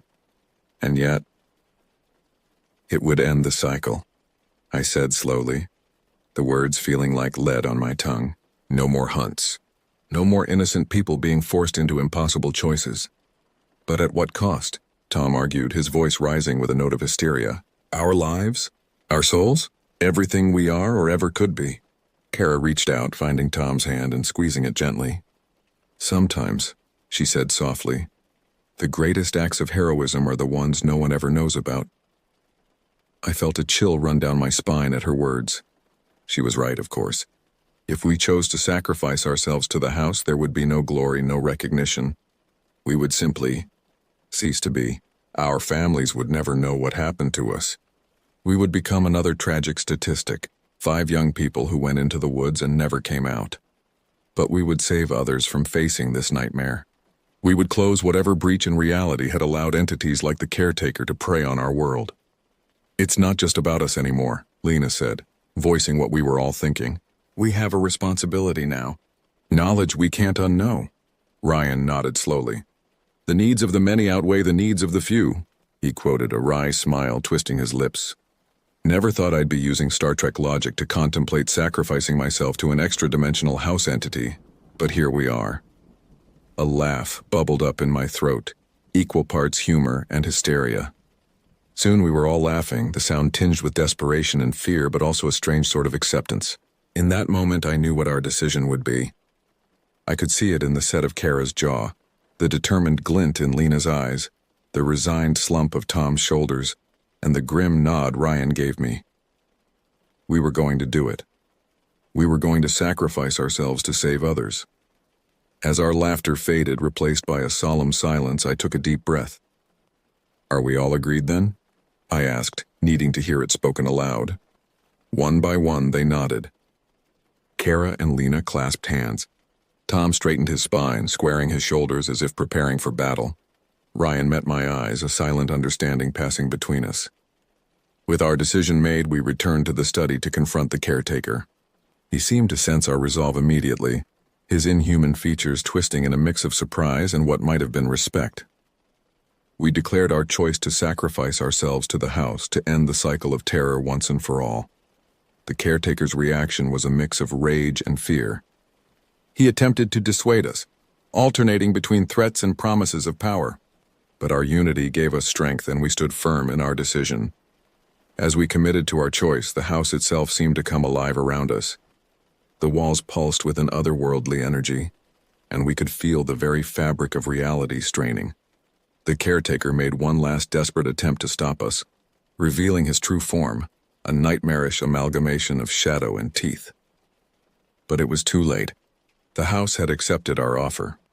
We joined hands, forming a circle in the center of the room. As the house's hunger enveloped us, we each experienced flashes of our lives, memories, regrets, and moments of joy. We felt our very essences being pulled apart and absorbed into the structure around us. The caretaker's screams of defiance turned to terror as he too was consumed. The breach between worlds began to close, reality knitting itself back together. In our final moments of consciousness, we felt a profound sense of peace. We had faced the unknown and made the ultimate sacrifice. Though the world would never know of our choice, we had saved countless lives from the horrors we had faced. As our individual awareness faded, merging with the house and with each other, we knew that our bond, the friendship that had brought us to these woods and given us the strength to make this choice, would endure in some form for eternity. The house settled, the breach closed, and silence fell over the woods once more. To the outside world, it would seem as though we had simply vanished without a trace, but in the whisper of the wind through the trees and the play of shadows on moonlit nights, something of us would always remain, a testament to the power of friendship, sacrifice, and the courage to face the darkness, no matter the cost.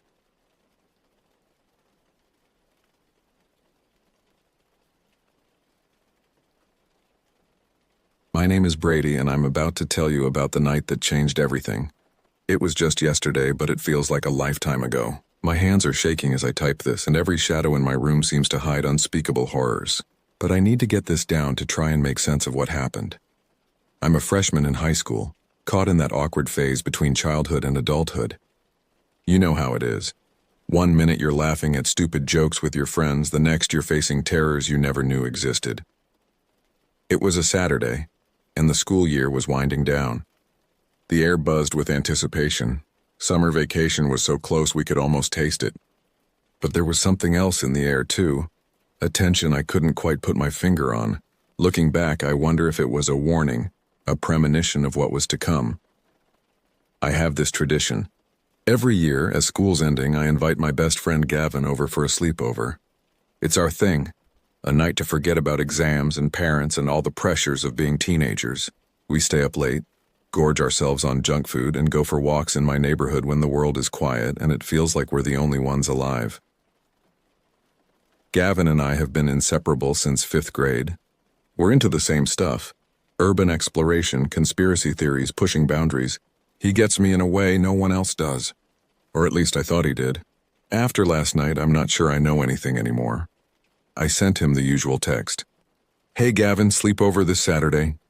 "The usual night walk?" His response came quickly. "You know it." "Can't wait." Simple words. Normal words. How could we have known they were setting in motion events that would plunge us into a nightmare? As I put my phone down, a chill ran down my spine. It was quick, barely noticeable, but intense enough to make me shudder. For a moment, the shadows in my room seemed to deepen, to move in ways they shouldn't. I blinked and everything was back to normal. I brushed it off as imagination, maybe excitement for the night ahead. If only I'd paid attention to that feeling. If only I'd canceled the sleepover, stayed home, stayed safe. But I didn't. Instead, I started planning for what I thought would be just another fun night with my friend. The week crawled by, each day seeming longer than the last. Strange things kept happening. Locker doors slamming shut on their own. Whispers in empty hallways. Glimpses of something tall and thin out of the corner of my eye. Each time I convinced myself it was nothing. Stress from exams, lack of sleep, and overactive imagination. By the time Saturday rolled around, I was a bundle of nerves disguised as excitement. My parents were cool with the sleepover. They knew Gavin well and trusted us. If only they knew what we were about to stumble into. Gavin showed up at 7 p.m., his backpack stuffed with snacks and horror movies. But there was something off about him. His smile seemed forced, his eyes darting around nervously. "You okay, man?" I asked as we headed up to my room. He hesitated for a moment, then nodded. "Yeah, just had a weird feeling all week. Probably nothing." I felt a knot form in my stomach. He'd felt it too. But neither of us said anything more. We were tough guys after all. We didn't get spooked by weird feelings. As night fell, we settled into our usual routine. Video games, movies, enough junk food to make us sick. But there was an undercurrent of tension, a sense that something was building, waiting to break loose. Around midnight, that familiar restlessness set in. It was time for our walk. As we snuck out of the house, the cool night air hit us, carrying with it a scent I couldn't quite place. It was old, musty, like decay and damp earth. Gavin must have smelled it too.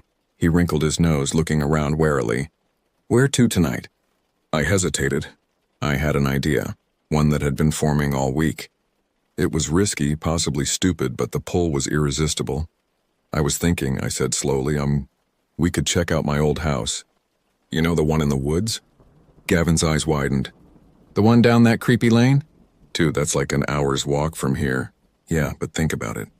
We've never gone that far before. It could be interesting." There was a moment of silence. I could see the conflict in Gavin's eyes, fear warring with curiosity. Finally, he nodded. "All right," he said, his voice barely above a whisper. "Let's do it." And so we set off, two foolish boys walking into the unknown. With each step away from the safety of my neighborhood, the night seemed to grow darker, the shadows deeper. The air grew thick with tension, anticipation, and something else. Something ancient and malevolent. We were crossing a line, stepping into a world we weren't prepared for. And what waited for us in those woods would change us forever. As we left the familiar streets of our neighborhood behind, The world around us seemed to shift.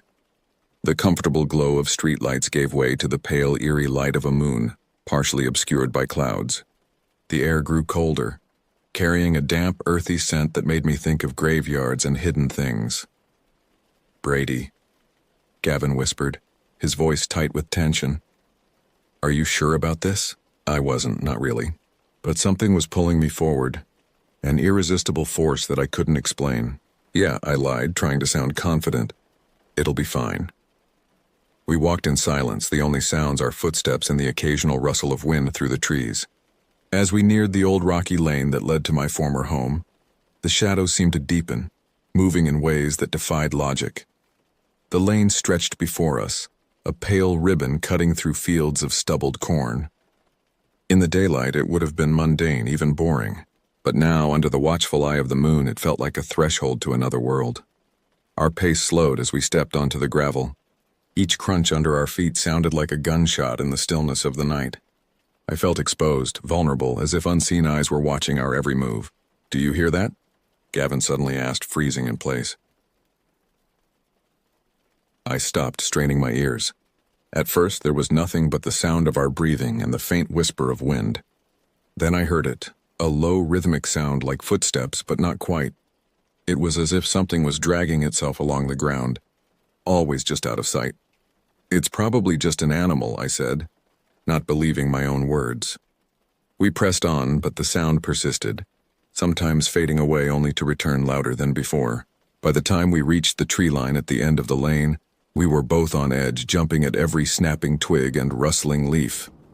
The woods loomed before us, a wall of darkness that seemed to swallow all light. As we stepped under the canopy of trees, the temperature dropped noticeably. The air became thick, almost oppressive, filled with the musty scent of decay. "Brady," Gavin said, his voice barely audible, "maybe we should go back." Part of me wanted to agree, to run back to the safety of my home and forget this foolish adventure, but that inexplicable pull was stronger than ever. "We've come this far," I said. "Let's keep going. Just a little further." We pushed deeper into the woods, the path becoming less distinct with each step. The trees pressed in around us, their branches reaching out like gnarled fingers.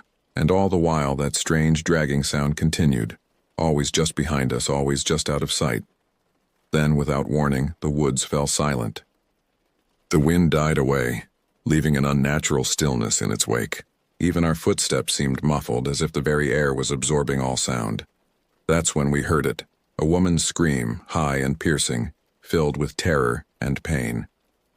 It echoed through the trees, seeming to come from everywhere at once. Gavin and I froze, our eyes wide with horror. The scream lasted for several agonizing seconds, then abruptly morphed into something else, a deep, guttural growl that no human throat could produce.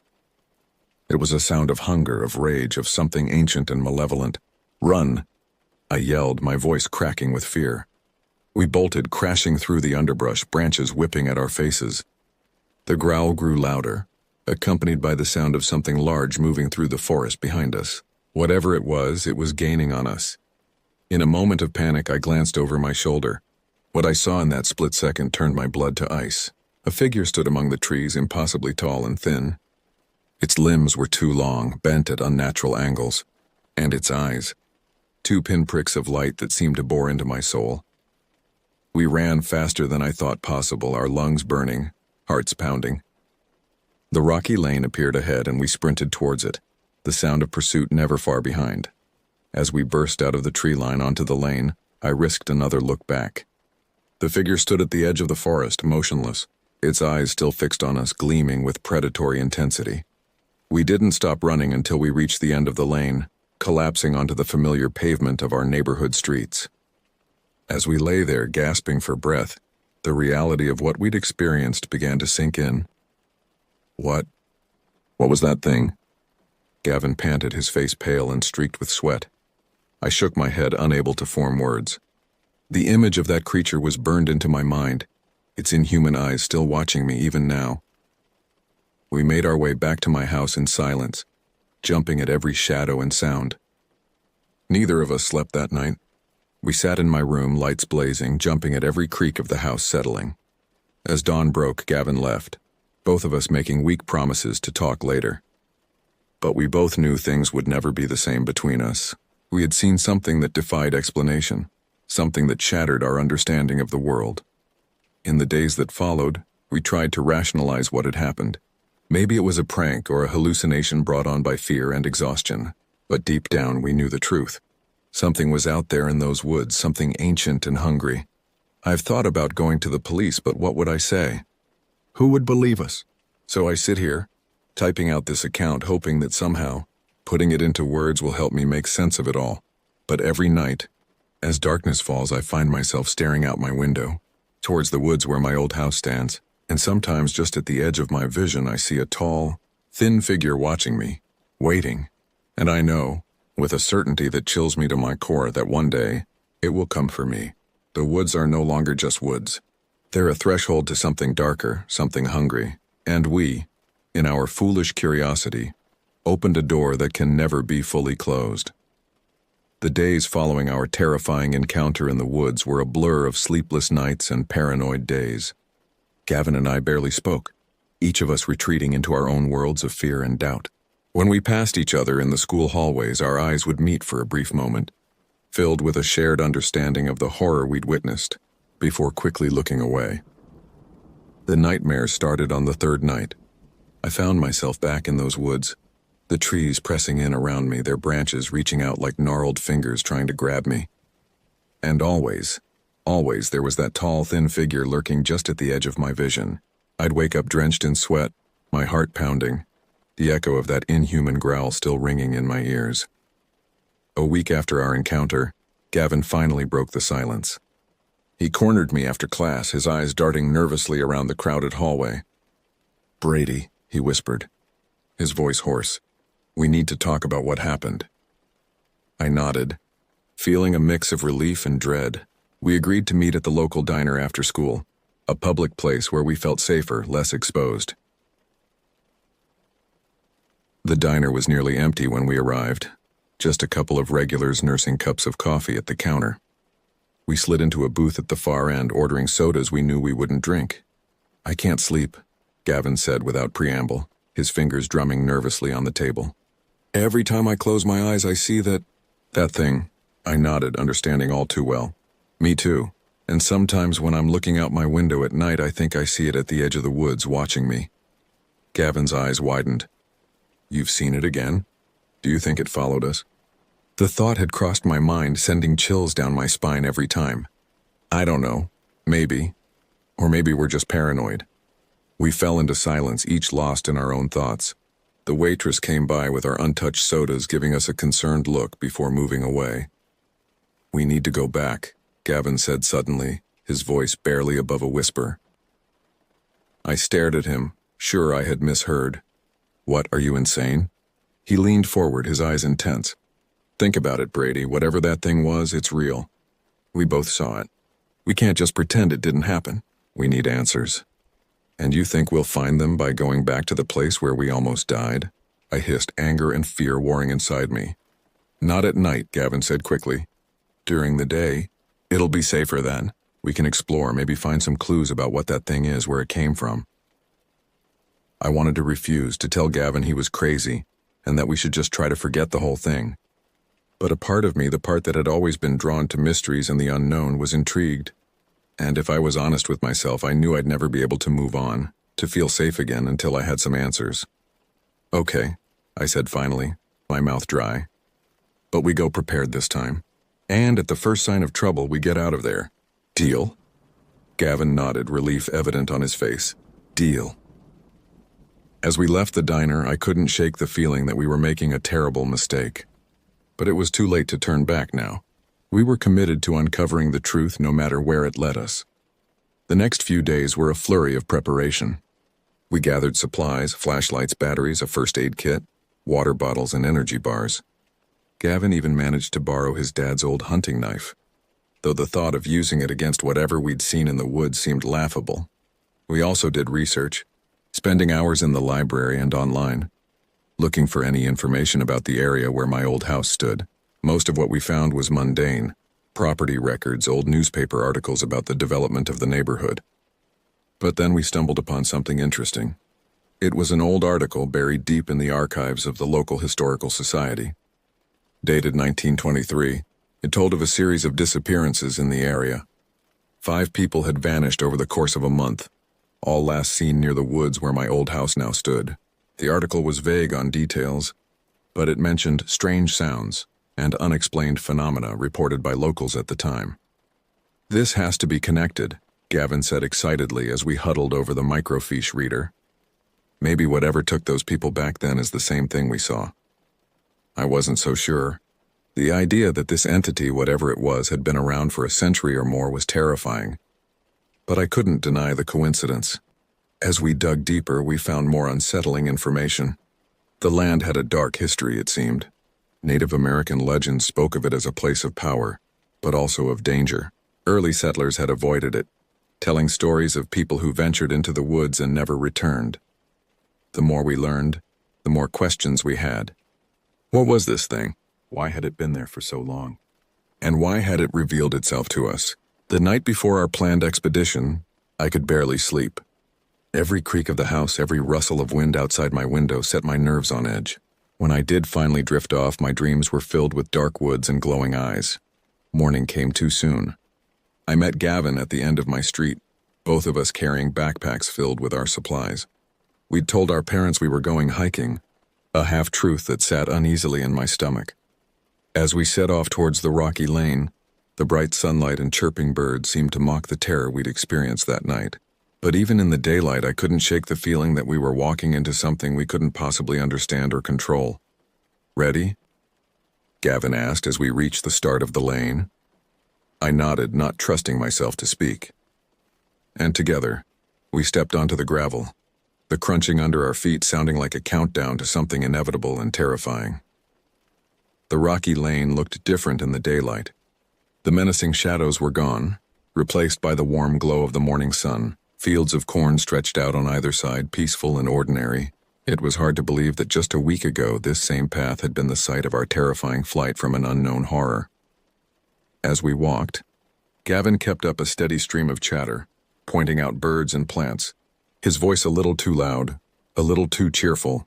I knew he was trying to keep our spirits up, to convince himself as much as me that we were just on a normal hike. But the tension in his shoulders, the way his eyes darted constantly to the tree line ahead, betrayed his true feelings. We reached the edge of the woods faster than I expected. The trees loomed before us, their canopy creating a wall of shadow that seemed to push back against the sunlight. For a moment we both hesitated, the memory of that night still fresh in our minds. "We don't have to do this," I said, giving Gavin one last chance to back out. He shook his head, his jaw set with determination. "We came this far. We need answers." Taking a deep breath, we stepped into the woods. The temperature dropped immediately, the air becoming cooler and damper.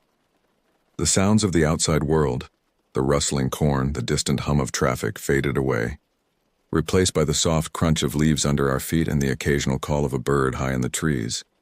We moved slowly, our eyes scanning the forest floor for any sign of, well, we weren't sure what. Footprints? Claw marks? Some tangible evidence of the creature we'd seen? "Look," Gavin said suddenly, pointing to a nearby tree. I moved closer, my heart racing. There, about 7 feet up the trunk, were 3 deep gouges in the bark. They were long, easily the length of my forearm, and looked fresh. "Could be a bear," I said, not believing it for a second. Gavin shook his head. "Bears don't climb this high. And look at the spacing. Whatever made these has fingers, long ones."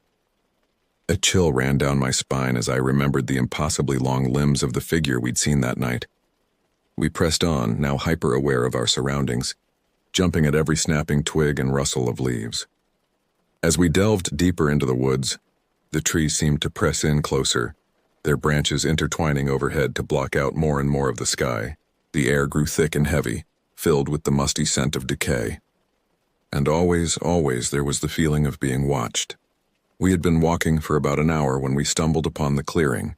It was a perfect circle, maybe 30 feet across, completely devoid of trees or undergrowth. The ground was bare earth, hard-packed as if by countless feet. "This isn't natural," Gavin whispered, his voice tight with tension. I nodded, unable to speak. There was something wrong about this place, something that made my skin crawl and my heart race. As we stood at the edge of the clearing, I noticed something glinting in the center. Against my better judgment, I stepped forward, drawn by curiosity. As I got closer, I realized it was a small metal object half buried in the dirt. I crouched down, brushing away the soil to reveal an old locket. The moment my fingers touched the cool metal, a wave of dizziness washed over me.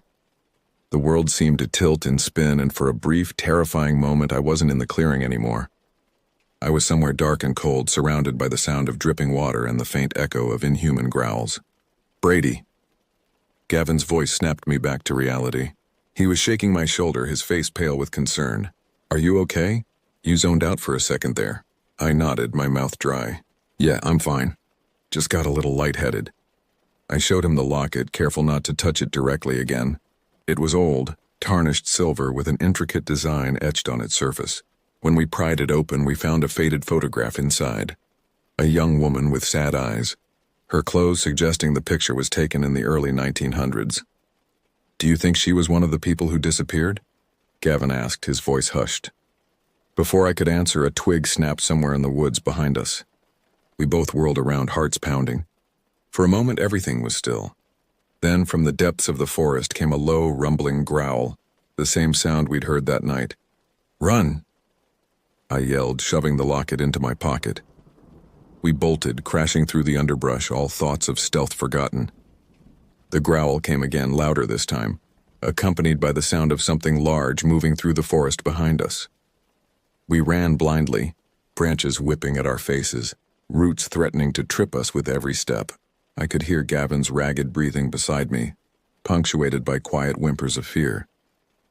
Just when I thought my lungs would burst, we burst out of the tree line onto the rocky lane. We didn't stop running until we reached the end, collapsing onto the familiar pavement of our neighborhood streets. As we lay there, gasping for breath, I pulled the locket from my pocket. In the bright sunlight, it looked ordinary, almost innocuous, but I knew it was anything but. Whatever was in those woods, whatever had been there for nearly a century, was connected to this small piece of silver. And now, for better or worse, we were connected to it too. The days that followed our daylight expedition were a whirlwind of research and increasingly bizarre occurrences. The locket became our focus, a tangible link to the mystery that had consumed our lives. We started by trying to identify the woman in the photograph. Hours were spent poring over old yearbooks and newspaper archives at the local library. Finally, after what felt like endless dead ends, we found a match. Her name was Eleanor Prescott, and she had been one of the 5 people who disappeared in 1923. The newspaper article we found described her as a vivacious young woman with a bright future ahead of her. She had last been seen walking near the woods on a sunny afternoon in June. No trace of her was ever found. But knowing her name only deepened the mystery. Why had her locket been in that clearing? And why, after nearly a century, did it still feel charged with some inexplicable energy? Strange things began to happen as we delved deeper into the mystery. Objects in my room would move when I wasn't looking. I'd wake up in the middle of the night to find my window open, even though I was sure I'd closed it before going to bed. And always, there was the feeling of being watched. Gavin was experiencing similar phenomena. He told me about hearing whispers in empty rooms, seeing shadowy figures out of the corner of his eye. Once he woke up to find long, deep scratches on his bedroom wall, as if something with massive claws had tried to claw its way in.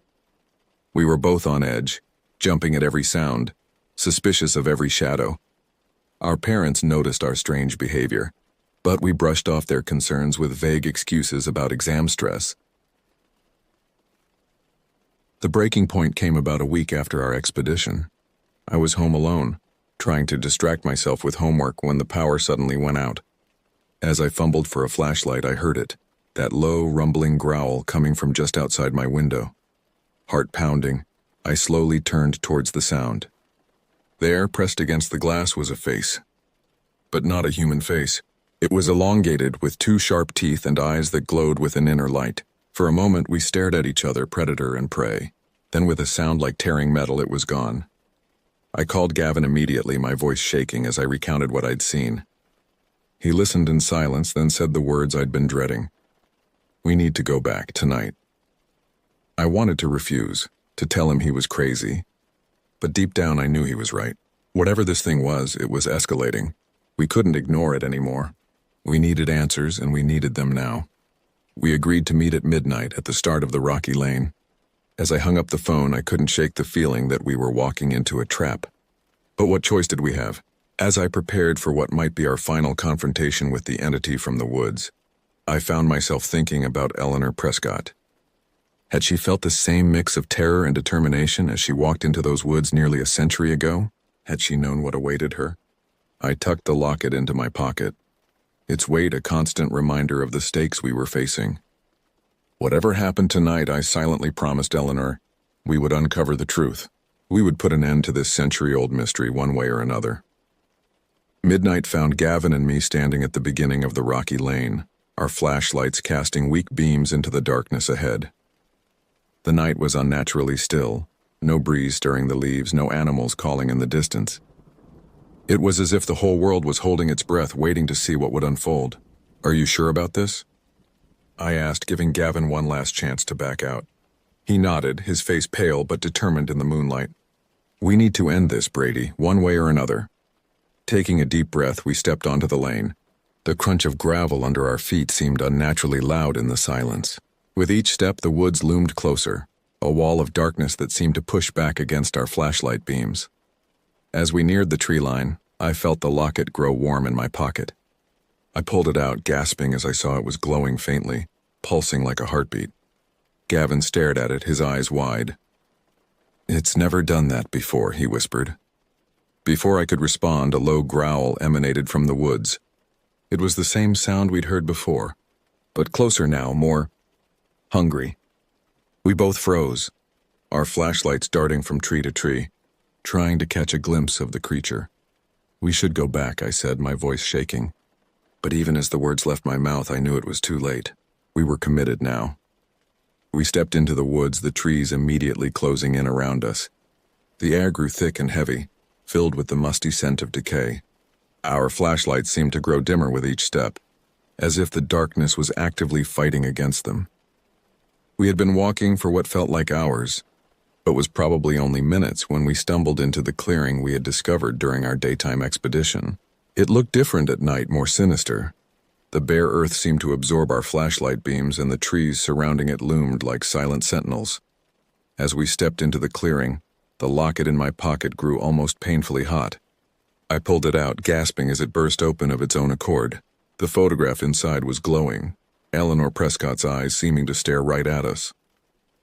Suddenly, the air in the center of the clearing began to shimmer, like heat waves rising from hot pavement. A figure began to materialize, tall, impossibly thin, with limbs that bent at unnatural angles. It was the creature we had seen that first night, but now we could see it clearly. Its skin was pale and translucent, stretched tight over an skeleton-like frame. Its face was elongated, with sunken cheeks and a mouth full of needle-sharp teeth. But it was the eyes that held me transfixed, glowing with an inner light, filled with an intelligence that was decidedly inhuman. For a moment, everything was still. Then the creature spoke, its voice a raspy whisper that seemed to come from everywhere at once. "You've come back," it said, its mouth not moving. "After all these years, you've finally come back." Gavin and I exchanged confused glances. "What do you mean?" I asked, surprised I could even form words. The creature's head tilted to one side, an eerily human gesture. "You carry her with you," it said, its glowing eyes fixed on the locket in my hand. "The one who got away. The one who promised to return." With a jolt, I realized it was talking about Eleanor Prescott. She escaped from you?" I asked. A sound that might have been a laugh escaped the creature's throat. "Escaped? No, she made a bargain. Her freedom for a promise, that she would return with others, that she would feed me." Horror washed over me as the implications of its words sank in. Eleanor hadn't been a victim. She had been an accomplice. She had led others to this creature over the years, sacrificing them to maintain her own freedom. But she grew old. The creature continued, its voice tinged with what might have been sadness. She died before she could fulfill her promise.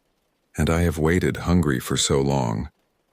It took a step towards us, its movements jerky and unnatural. But now you're here. You've brought her back to me, and you will take her place. Gavin and I backed away, our hearts pounding. We didn't make any bargain, Gavin said, his voice shaking. We don't owe you anything. The creature's mouth stretched into a grotesque approximation of a smile. You came into my woods. You woke me from my slumber. The bargain has already been made. It lunged forward with incredible speed. I felt a searing pain in my arm as its claws raked across my skin. Gavin yelled, swinging the flashlight like a club. But it passed right through the creature as if it were made of smoke. We turned to run, but the trees at the edge of the clearing had moved, forming an impenetrable wall. We were trapped. As the creature advanced, I felt the locket pulse in my hand. On instinct, I held it up, and a beam of brilliant white light burst forth, illuminating the clearing. The creature shrieked, recoiling from the light. In that moment, I understood. The locket wasn't just a keepsake, it was a weapon, imbued with whatever power Eleanor had used to strike her bargain. Gavin, I shouted. The locket. We need to destroy it. He looked at me like I was crazy. What? Why? It's the source of its power, I said, dodging another swipe from the creature. If we destroy it, maybe we can end this. Gavin nodded, understanding dawning in his eyes. He reached into his backpack, pulling out the hunting knife his dad had lent him. The creature, realizing our intent, let out an ear-piercing shriek and lunged for us. But I was ready. I held up the locket, the beam of light holding the monster at bay. Now, Gavin, I yelled. With all his strength, Gavin brought the knife down on the locket. There was a blinding flash of light, a sound like 1,000 screams, and then silence. When my vision cleared, the creature was gone. The trees at the edge of the clearing had returned to their normal positions, and the locket lay on the ground, split in two. The photograph inside turned to ash. We stood there for a long moment, breathing heavily, unable to believe what had just happened. Then, without a word, we turned and ran, not stopping until we had left the woods far behind us. The days that followed our confrontation in the woods were a blur of sleepless nights and paranoid days. We told no one about what had happened, knowing that no one would believe us. How could we explain a century-old bargain, a creature that defied explanation, and a locket that held both doom and salvation? Slowly, life began to return to normal. The nightmares became less frequent. The feeling of being watched faded, but we were changed irrevocably. We had glimpsed a world beyond our understanding, faced a horror that most people couldn't even imagine. We never went back to those woods, but sometimes on dark nights when the wind whispers through the trees, I find myself thinking about Eleanor Prescott. I wonder about the bargain she made, about the lives she sacrificed to maintain her freedom, and I wonder if somewhere out there the creature is still waiting, still hungry. Gavin and I don't talk about that night much anymore. But there's an understanding between us, a shared secret that binds us together. We know that the world is stranger and more dangerous than most people realize, and we know that sometimes the only way to face the darkness is to step into it, armed with nothing but courage and the hope that light will prevail. As I sit here, writing this account, I can't help but feel that our story isn't over. The locket may be destroyed, the creature vanquished, but the mystery of those woods remains. What other secrets are hidden in the shadows of our world? What other bargains have been struck? What other horrors await discovery? I don't know if I'll ever have the courage to seek out those answers. But I do know this. The night we crossed the line, the night we faced the unknown, changed us forever. And somewhere in the depths of those dark woods, something is waiting for the next foolish adventurers to stumble into its domain, waiting to strike another bargain. And so I leave you with this warning: be careful where you wander. Be wary of the shadows, and if you ever find yourself on a long, rocky lane leading into dark woods, turn back. Turn back before it's too late, because some mysteries are better left unsolved, some lines better left uncrossed. The end. Or is it?